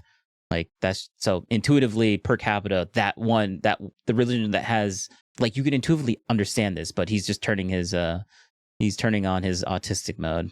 When we cut out Being the obtuse big again. outlier one. But Cato recently put out, like they put this out all the time, where they're like, oh, excluding 9/11 since 1975, it's like, And I'm not, I keep using autistic mode. Like, it's not necessarily a bad thing. Like, it just means that they have a much more vertical, like, you know how some people, they say, oh, autism is like a superpower or something like that. Like, it's like half true. It's half true. If you know how to use it and utilize it, and you're not like dysfunctionally hindered by it, then yeah, it can be a superpower. But like, not most people don't go into don't have like, you need a tiny bit of it to really use it really good. But if you get a little bit more than just a tiny bit, you start losing functions in other parts of your like mindset that basically hinder you. So like the hindrance, like the ratio of autism to normalness. Yeah, that's a new thing that we're gonna say now. That ratio, it's very small. It needs to be very small, and he has it, and he's doing a really good job at utilizing it when he can in this debate. But it's very easy to point it out when you watch him all the time. So I find him entertaining. I'm not a hater. I find him entertaining. I just think he's just too far gone when it comes to the Trump stuff. He's emotionally invested on the other side when it comes to the Trump stuff. So I like calling it out because it's fun. It's fun to see him squirm when it comes to the Trump stuff. But like all this other personal stuff, I don't like it. I don't really care. Like his lawsuit stuff, it's whatever at this point. It seems like he's actually going to end up winning, possibly. Like I've kind of been on and off watching his case in the background, but it's starting to look like that he's actually gonna like he's gonna win the like, he's the defendant. Is he the defendant? Whatever, it doesn't matter. He's gonna win the case regardless. It seems like that's what's gonna end up happening. If he ends up losing it, though, I mean, if he ends up losing that case, he's gonna be so black-pilled about the court system. He's gonna be so black-pilled about the court system. I just know it. Right-wing extremists are responsible for like 60% of the attacks, and it's like Muslims are responsible for like 22 to 24% of the attacks. I forget the exact number. They put this out all the time. But Muslims are 1% of the population. Like, so that's 1%. What percentage of Muslims are committing terrorist attacks, though? Well, that's a a different smaller question. percentage than that. What Sure, percentage it's a of very any small group is, percentage. is, But I mean, is like, committing if we're murder? talking Like, about like 5 to 10 terrorist attacks over the course of a couple decades, is this what we're really going to structure our immigration policy on? Number one, and number two, the last I checked, nobody defends Muslim terrorist attacks in the United No, wait, when did we said that we're restructuring policy because of that? Like, you're shadowboxing again. You're putting in an argument that no one has ever made. Good one, Destiny. States. Everybody defends the types of terrorist attacks that first of MAGA all, is committing on the United States. they do defend them. They deflect Which from them. That's why lawmakers? Which lawmakers Islamophobia. defend them? That's why Which lawmakers Islamophobia defend is them? Give me an always example. trending after the fact. Give me an example of a lawmaker that's defended an Islamic terrorist attack in the past 20 years in the United States. Well, we're not talking about defending. We're talking about not. We're talking about not defending. Like, yeah, he's using these really, really tricky words. He's playing word games. We're not talking about defending. Like, you're Northvods. like, obviously, Yo, we're not talking. Northvods. Did you see this? Did you see this? Yeah, I saw what you posted. But right now we're not doing that right now. Are you in that, actually, in that debate tournament thing that they're doing? I knew Kyla was talking about that a little while back, and now it seems like it's coming into fruition. But like, are you in that? Is that why you posted it? That's why Islamophobia is always trending after the fact. They deflect You have from no them. Like, examples. they're You not have going to no directly examples. say, You yeah, have that no they examples. killed these individuals. Meanwhile, Donald Trump and can't that's even good. acknowledge that Minnesota Northvods. lawmakers were murdered. Yes, it's why I posted it. Oh, Northvods. then maybe okay. Then LMAO.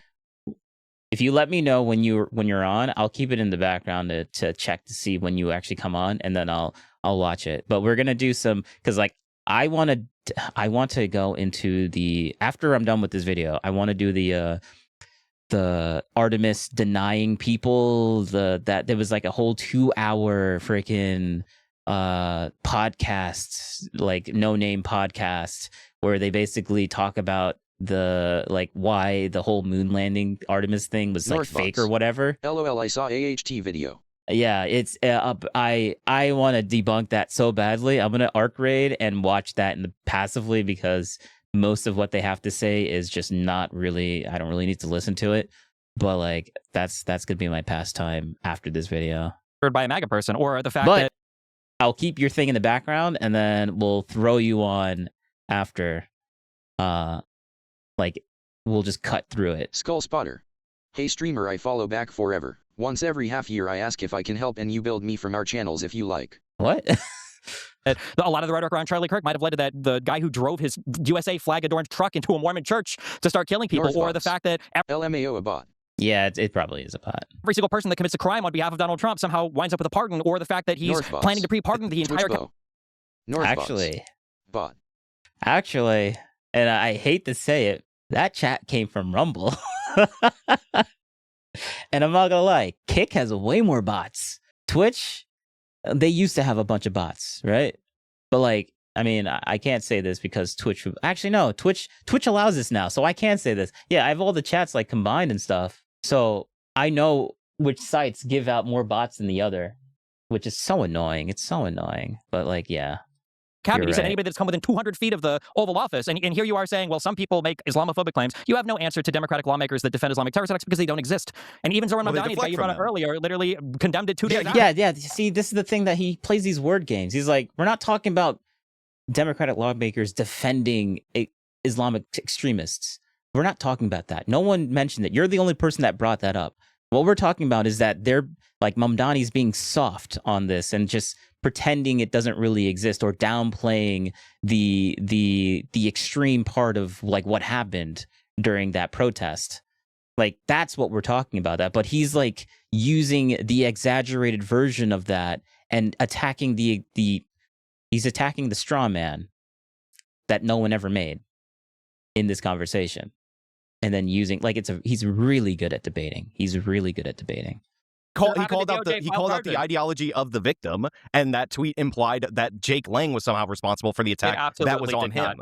Yes, it did. Yes, it did. Read and you know and I know that he's lying. The reason I know that he's lying is because when he pulled up when they talked about in the beginning of this entire thing, he's the middle guy, the host. He's gonna be like, no, we can't talk about this. We already litigated this in the beginning of in the video. But like, the reason I know he's lying right now is because he purposely brought up the second tweet instead of the first tweet, and read the second tweet first as if, oh, that's like, oh, we're gonna pretend that other first tweet didn't happen, because he knows that it's not, and he's smiling because he knows that it sounded like that was actually what he was implying when he said that, because Mamdani in his first tweet was purposely being vague on what was going on in the at the time of the ground, even though Mamdani obviously saw the video and he could easily infer that was actually the thing that was going on, but he was purposely being obtuse to and hide specific bits of information and not call out specific bits of information to make it seem like that actually the protesters, those white supremacists, they probably had something to do with that bombing as well. Like he purposely didn't call out the people that threw the bombs and the violence. He just said, yeah, the white supremacists are bad, and later on, the people that threw the bomb, they're there. That's even worse. And that happened during a white supremacist,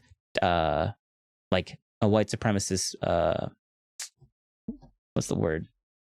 Why am I losing the word? Protest. Yeah.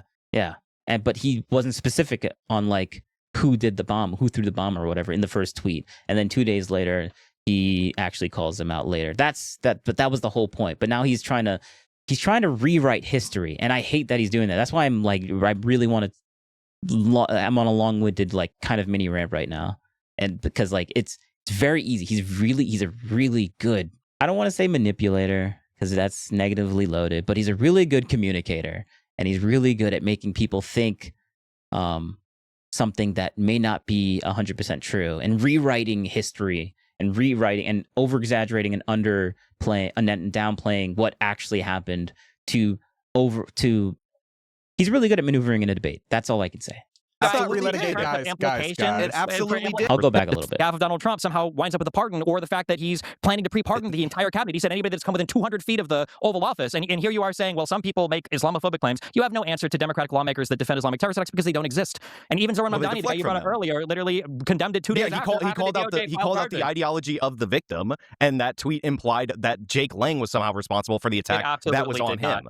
And let's not relitigate, guys. It absolutely did. Let's not talk over each other, guys. Let's not relitigate the Zoran tweet. I think it's a fair point to say that Republicans have made excuses for certain forms of violence or openly pardoned they shouldn't people. do that. Listen, I agree, but it's where we're at. So, and again, like the right wing, the right wing attacks that Stephen is referring to, mostly January 6th, triggered like the largest FBI investigation in the nation's history. They hunted down people, even the ones that were just trespassing. And by the way, people absolutely did violence, and they should not have been pardoned or commuted. The ones that actually attacked police officers, or which Trump did, unfortunately, which he did, but they should not have been pardoned or commuted. But like, this led to the largest manhunt in like the history. Now, remember what he just said there about how the January 6th was really bad and they deserve to go to jail for all the people that did violence. Remember that part. Remember that part. And then listen to what Destiny says later. He twists what this guy says in the past to basically make it seem like that he's actually in support of the January 6th stuff. And I hate that Destiny does that, but just watch this. Of the FBI. When Antifa rioters rioted for hundreds of days during the Black Lives Matter riots, if you go look at the books, those people got settlements from all these major metropolitan areas. So they got paid. There were 10 to 15,000 arrests and everything. Not every single one got settlements from police departments. A bunch of these groups got settlements. The city of Chicago, I just covered it, paid out $12 million in settlements to these groups. Hang on, let's let Destiny make his point. That's just the city of Chicago. It's not the FBI. It's not a federal thing. Number two, my guess is just like with the J6, there's virtually no federal response. Literally any of these cases, you guys are completely off on the details almost every single time. You're missing a huge part that would dramatically change. Yeah, you're obviously just missing something. I don't know what it is, but you're obviously missing something. Good one, Destiny. People would view the actual thing itself. And then number three, the FBI, you talk about how it was the largest investigation of all time. It was also the largest undoing of an investigation of all time. You had Kash Patel running in and firing every single federal employee that had been involved in any kind of investigation related to Donald Trump, even the Mar-a-Lago stuff. You had a mass pardon for everybody involved. You have pardons now for people that were convicted of seditious conspiracy for the same guy they were seditiously conspiring themselves for. And you had a payout for Ashley Babbitt when she was killed for trying to break through a window to go and seize congressmen in the Capitol. Break through a window. Yeah. Actually, when she poked her head through the window, that was her trying to break through a window and then instantly getting shot in the neck. Like, all she did was put her head through the window and then she got shot and then bled out because it destroyed her.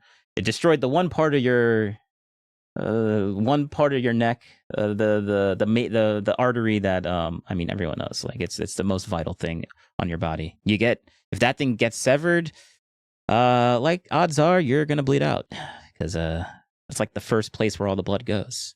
During an insurrection. So the idea that it was the largest FBI investigation of all time, when you had Donald Trump literally celebrating Mueller's death, a couple weeks ago, is insane to me. It's not even remotely close to the same. Well, the reason why I bring that up is because he's rewriting history. He's like, oh, she broke in through a window. Like, no, chill.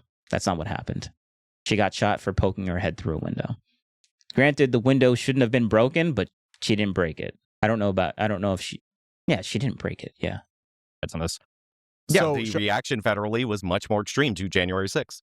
But is that not valid to have a pretty strong federal reaction to a riot at the Capitol? I'm just pointing out the standard. Like, if you want to investigate and hunt down these people that did violence, like, I don't think they should have been pardoned. I don't excuse them. So, but like, the idea that there wasn't a massive federal response to that is just not true. I think we all agree there was a strong federal response to it. But it was a strong federal attack. It was a strong attack on federal property. Antifa was not rioting against just federal buildings or a singular federal building. Bro, did you just hear what he just said?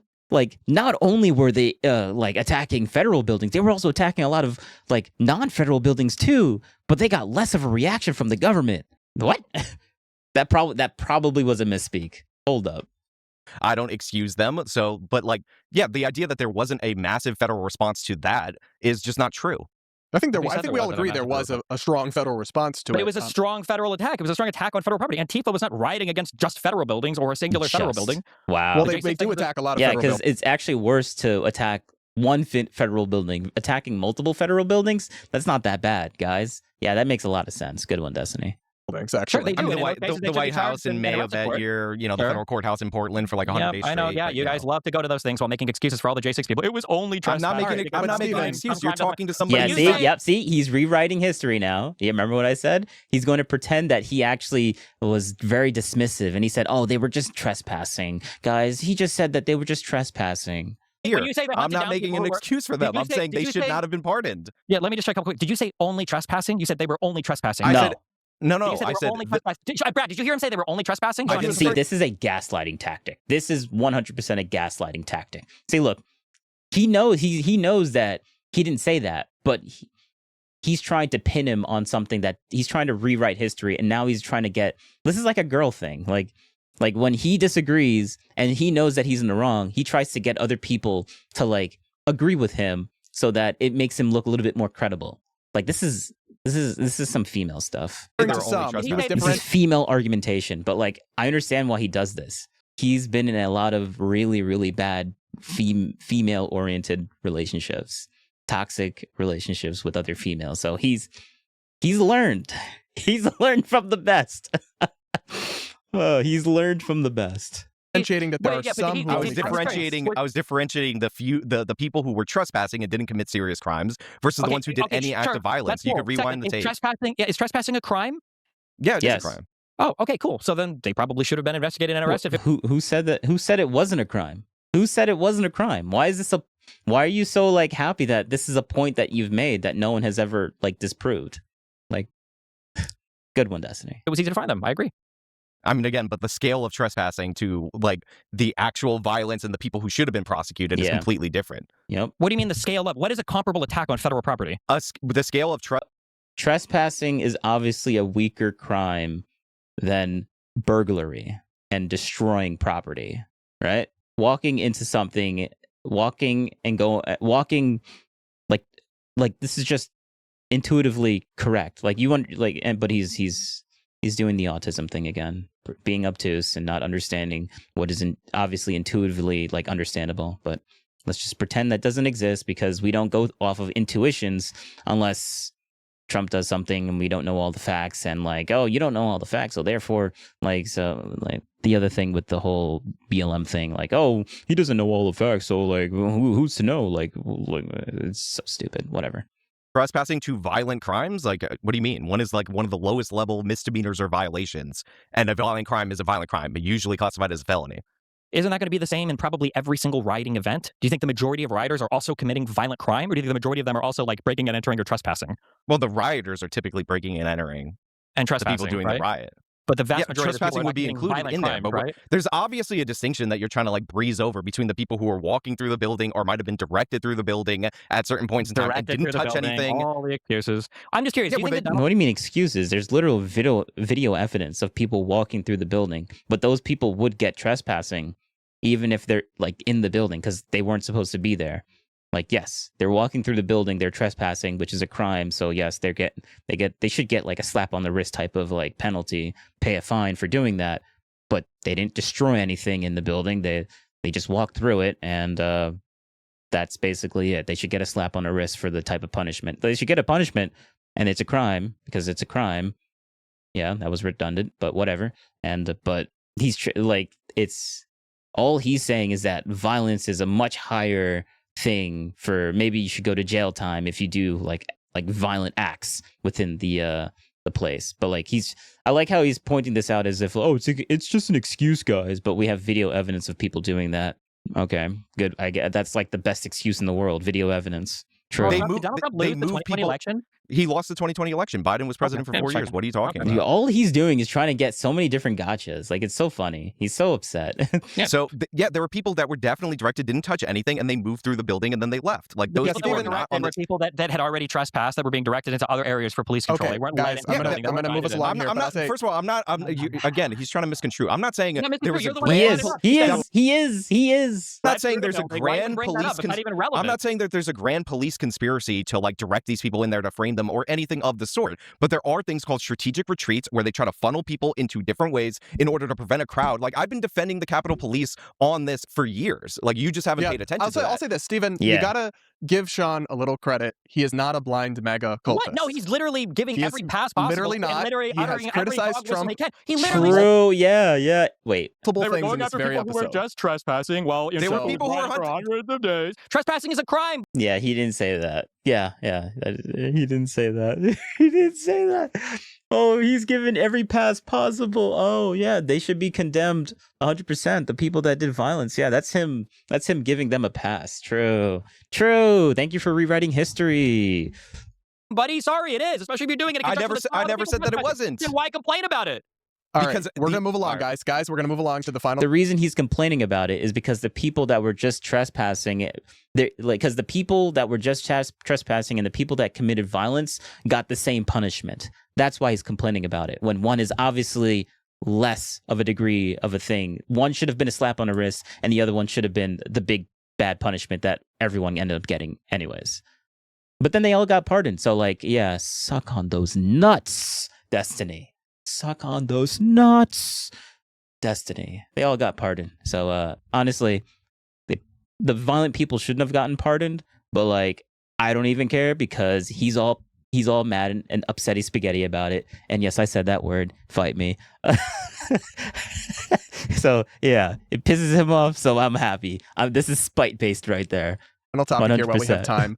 time, which I'm sure you guys will totally agree on and won't be contentious at all. The latest on the political fallout from the ongoing Iran war. That's not a war, but it's also a war that we've been fighting for 47 years. True. Trump, here's the headline from Mediaite. Trump drops jaw-dropping attack on Democrats opposing Iran war. Traitors all. Of course, the penalty for being a traitor is, of course, death. Here's from his post on Truth Social. The Democrats are doing everything possible to hurt the very strong position we are in with respect to Iran. A little further down in the post here, he says, we're in it and it will be done right. And we won't let the weak and pathetic Democrats, traitors all, who for years have been talking about the dangers of Iran and that something has to be done, but now, since I'm the one doing it, belittle the accomplishments of our military in the Trump administration. This is, quote, being perfectly executed on the scale of Venezuela, just a bigger, more complex operation. I mean, so there's layers here, Sean, but I think surely you can agree that opposing Trump's war with Iran does not, in fact, make a Democrat or an independent, like myself, a traitor.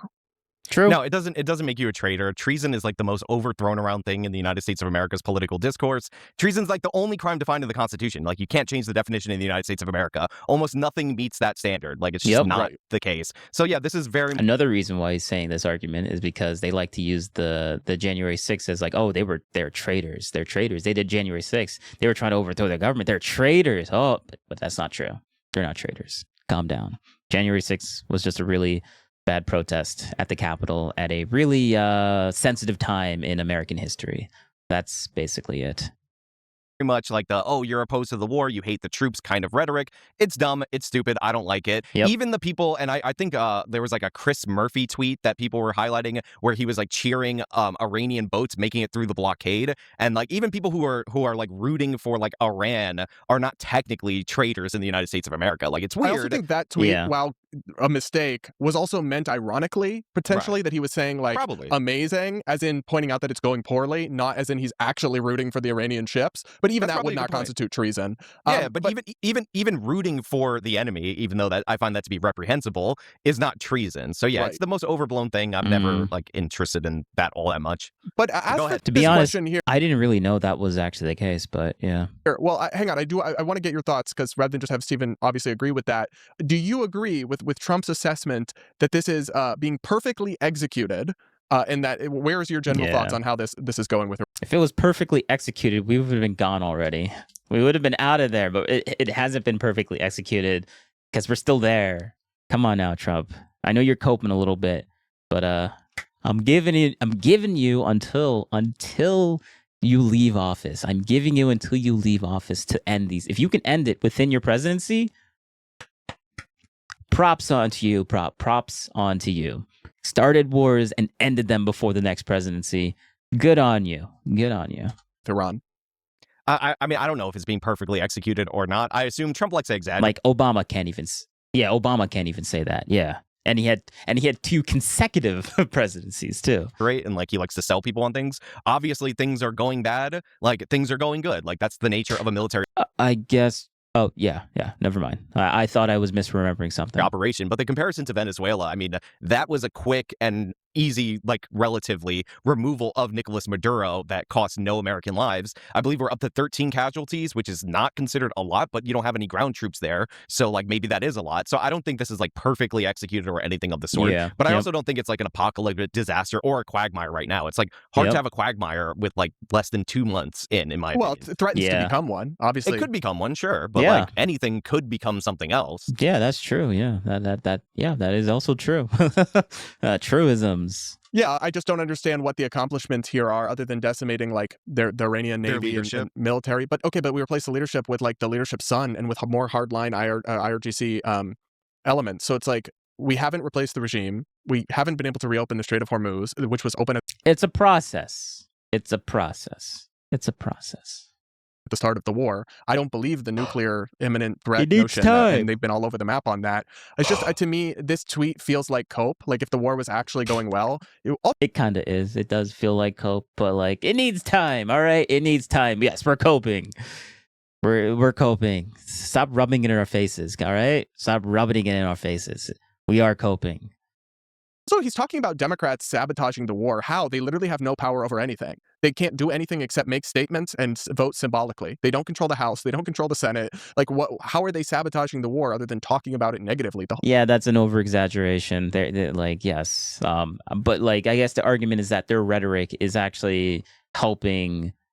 Like their rhetoric and making it seem like the war is really bad, which is losing support. Like morale is a big component for whether you like war, like whether you go, like whether the war will be successful or not. Like the propaganda for the interest in that war is a real thing. It is a real thing, and it does play a part in how long the U.S. Public will continue to like. If it turns out that the Democrats' rhetoric on the war is like really negative to the point to where Trump actually does get impeached by the public because the public started adopting the Democrats' rhetoric because of the war, of their anti-warness type of like speech or whatever. Like that is a thing that can happen. So that's another. So like even though they've virtually no power. Well, not virtually. They technically aren't in power. Virtually, they do still have a lot of influence over the public with their what they're saying about Trump and stuff. So like that would be the argument. The tweet, Stephen, and maybe you probably agree with this, feels like him lashing out. And if it was actually going well, he wouldn't need to be schizo posting like this. I just want to go back to how gross it was that Zoran took a day to condemn the Islamic extremists while Trump is talking about Can we civilizations not and blaming relitigate? Democrats. Well, I mean, like it's just like this is like example 7 trillion of like Trump just saying an unbelievably reprehensible, insane thing that everybody on the conservative side essentially gives him a pass for. I mean, yeah, nothing speaks. Well, Sean like did not strength. give him a pass. He just What? criticized him. No, it's basically none of this stuff is like moving the needle. Yeah, and look at him rewriting history again. Oh, yeah, he just gave him a pass. Oh, yeah, condemning all the people. Yeah, I'm just like he just keeps rewriting history. Like we heard what AJW said. Like, oh, he just gave him a pass. Oh, yeah, he just gave him a pass. Good one. That's obviously not what he did. On how these people feel about Trump, broadly speaking. It's all just like epic and memes when Trump tweets it out. So, I mean, what are you going to do? What about your thoughts on the war being perfectly executed? I don't even know how you would define that. I'm sure there are a lot of his friends making money on Polymarket right now, and apparently the United States energy market can be insulated from the rest of the world. And since we make all of our own oil, it's not going to affect our gas prices at all or anything. So, whatever Trump says, he's got a better mind for econ than the rest of us do, I guess. Yeah, okay, Sean, your thoughts? Yeah, I mean, obviously that's not true. Energy is traded on a global scale. Like having local production doesn't exempt you unless you're subsidizing energy for your citizen. But even then, that costs you a significant amount of money in order to do that. But yeah, like I don't think the war is going perfectly. Like ideally, if you started taking out leadership, you would hope for an uprising of the population and they would do part of the work for you. But most of the Iranian people aren't armed. So like they can't really overwhelm the IRGC. You also have the Kurds that maybe they're tired of being used by the United States of America to fight and then not get a Kurdish state. So they don't seem to be all that interested in participating in I believe the west of Iran. Like, I think the plan at one point was to arm Kurdish fighters and send them into like at least Kurdish areas. So yeah, it's not going perfectly. Like this is obviously an exaggeration at this point. So did you voted for Trump, right, Sean? No, I don't vote. Oh, you don't vote? Interesting. No. He supported Trump though and wanted people to vote for Trump and was like, I prefer Trump to Kamala Harris. I mean, can you acknowledge though Same here. I prefer Trump to Kamala Harris. True. Yep. I guess, get mad at me in the comments. that Trump, whatever you think of the war, it's like, oh, you're destroying democracy. Oh, yeah. Okay, go grandstand in the comments for me. Like, please and thank you. objectively not what he campaigned on, right? The amount of times that he said no new wars and has like explicitly built this ideology and movement as against that, against Middle Eastern regime change wars.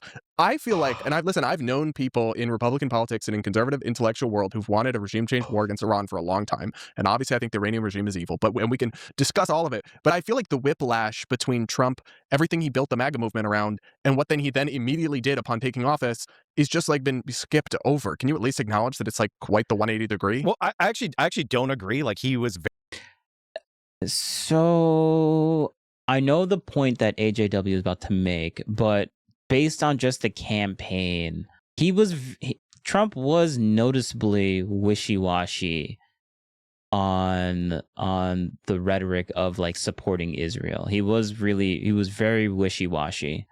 Actually, no, I think he just deflected from it all the time. Like, he would just say, yeah, Israel is like, yeah, we support them. Like, that's just what we do. And then moving on. But the no new war rhetoric, is that really something he like seriously campaigned? It's so weird because Trump didn't actually debate any of the Republicans. So like, he just won by default without debating any Republican whatsoever. But there was Republican debates, but they all lost. They all lost on the stage. Every single one of them on the stage lost. And Trump never went to any one of them. So is it really fair that he campaigned on it? He did rallies and talked about it, yeah. But I know the point that AJW is about to make, because like, he's going to talk about like, even before he ran for office and for the first term, he's been talking about how like he didn't want Iran to have any nuclear stuff. And so like, he's consistent on that. So like, yeah, if you only look at the like just his slogans that he said since 2016 onward, and it completely ignore what his comments about what he thought about the war, about a war with Iran, or what he said about that before he even thought about running for office. If you would just ignore all that context, then I guess, yeah, it does look contradictory, but like, you're just taking it out of context at that point. very clear for over a decade and maybe even longer than that in private life that he didn't want Iran to have a nuclear weapon. Like, you could say that you don't believe that they were going to develop it imminently, but if you made a list of countries with 60%, Trump said that. The administration said that. If you made a list, I'm saying you can say you don't believe that. That's fine. But if you made a list of countries with 60% enriched uranium that aren't nuclear powers, it would be one nation, the nation of Iran. So like, it's not like there is no nuclear threat. Like, they've been sabotaging this program. They claimed that it was destroyed already. I'm just curious. What did Trump mean when he said no new wars? What did that mean? Well, I'm sure. Look, he had contradictory messaging for. Wow.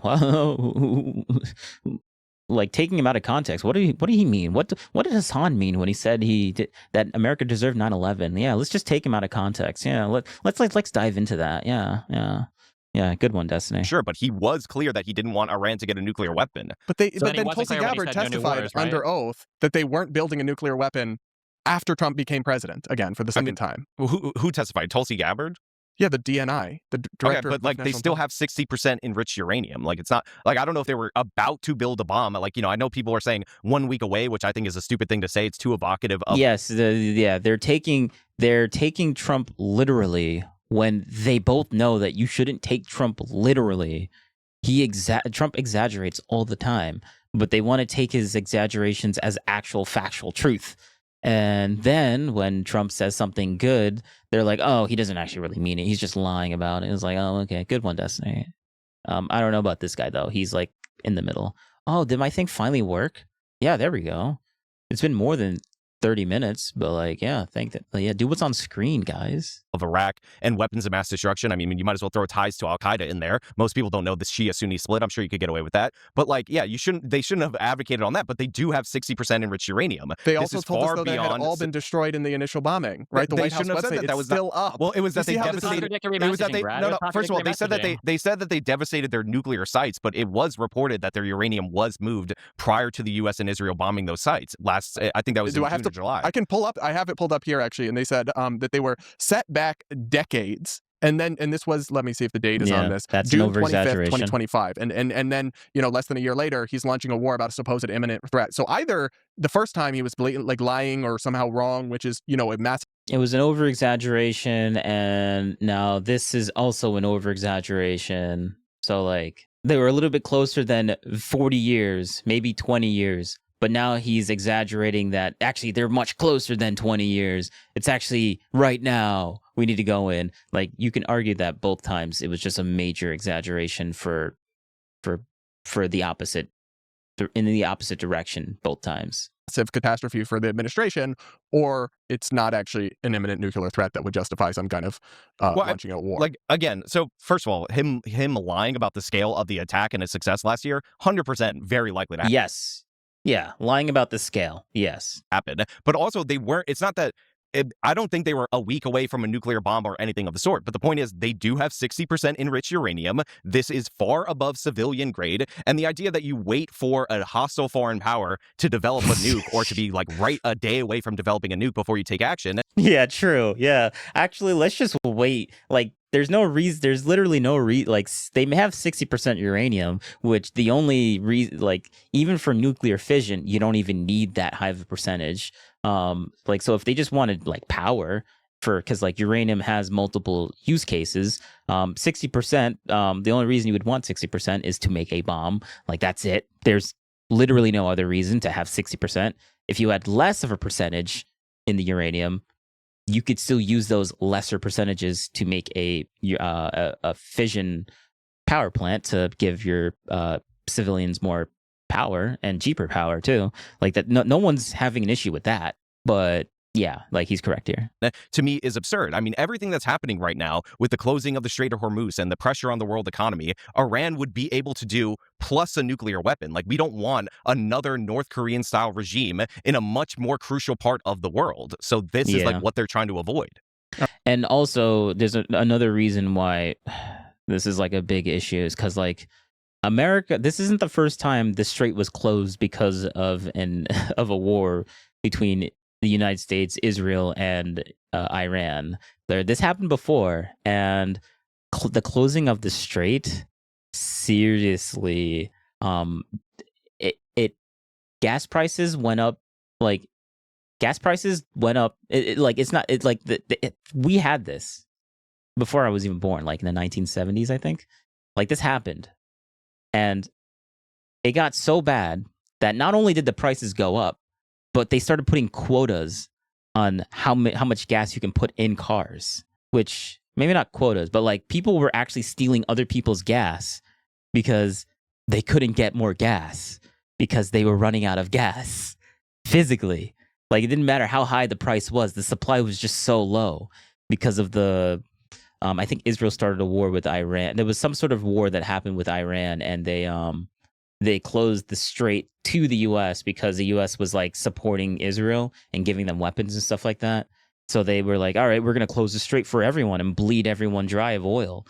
And that's why a lot of old people they remember that very vividly as like a really bad, really big issue in the past that they just don't want to happen again, ever again. That's why we have all these people that's why Hillary was very hawkish on and being like a super warmonger, because she's old and she remembers this, and she was like, I guess, I don't want to say triggered by it, but like essentially, like all these people got triggered by what they had to go through, and they don't want it to happen again. But now we're so much more like we're making so much more oil now than what we were making in the 1970s. That even though gas prices have gone up, we haven't reached to like the supply hasn't gone to the point to where we can't support ourselves, right? We can support ourselves, so it's less of an impact. So, which honestly, that means we have less of a justification to even go into Iran, and that's why we ended up just blockading the blockade, because we don't need their oil, but the rest of Europe, but like maybe not the rest of Europe, but like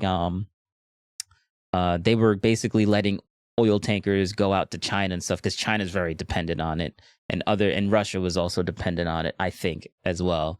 But now we have our double blockade to make sure that they can't even help their allies. So they're blocking it from us, but we're blocking them from and letting their people go through, but now we're blocking the people that they're letting go through. So you better open it up so that we can start doing this. If you want your people to if you want your people to get oil too, you gotta it's like a tug of war. We can kind of we're good. We're not bleeding. Well, we're kind of our prices went up, but it's not skyrocketing. It's not like we're in a drought of oil. Like we have enough. We're oil independent basically. Yeah. All right, Steven, your thoughts. Yeah, maybe they shouldn't have pulled out of the Iranian nuclear deal then when Trump came into office that he tore up because Obama made it. Let Steven make his point. Sure.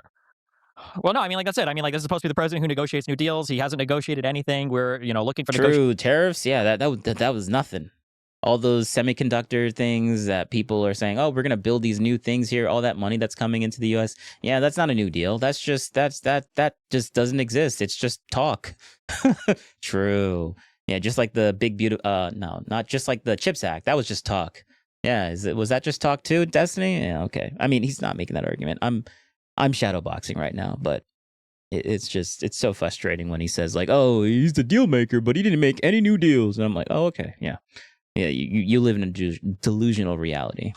Or when you actually push him on the point, so what about the tariffs? He's like, those aren't deals. Those are tariffs. And I'm like, oh, okay, yeah.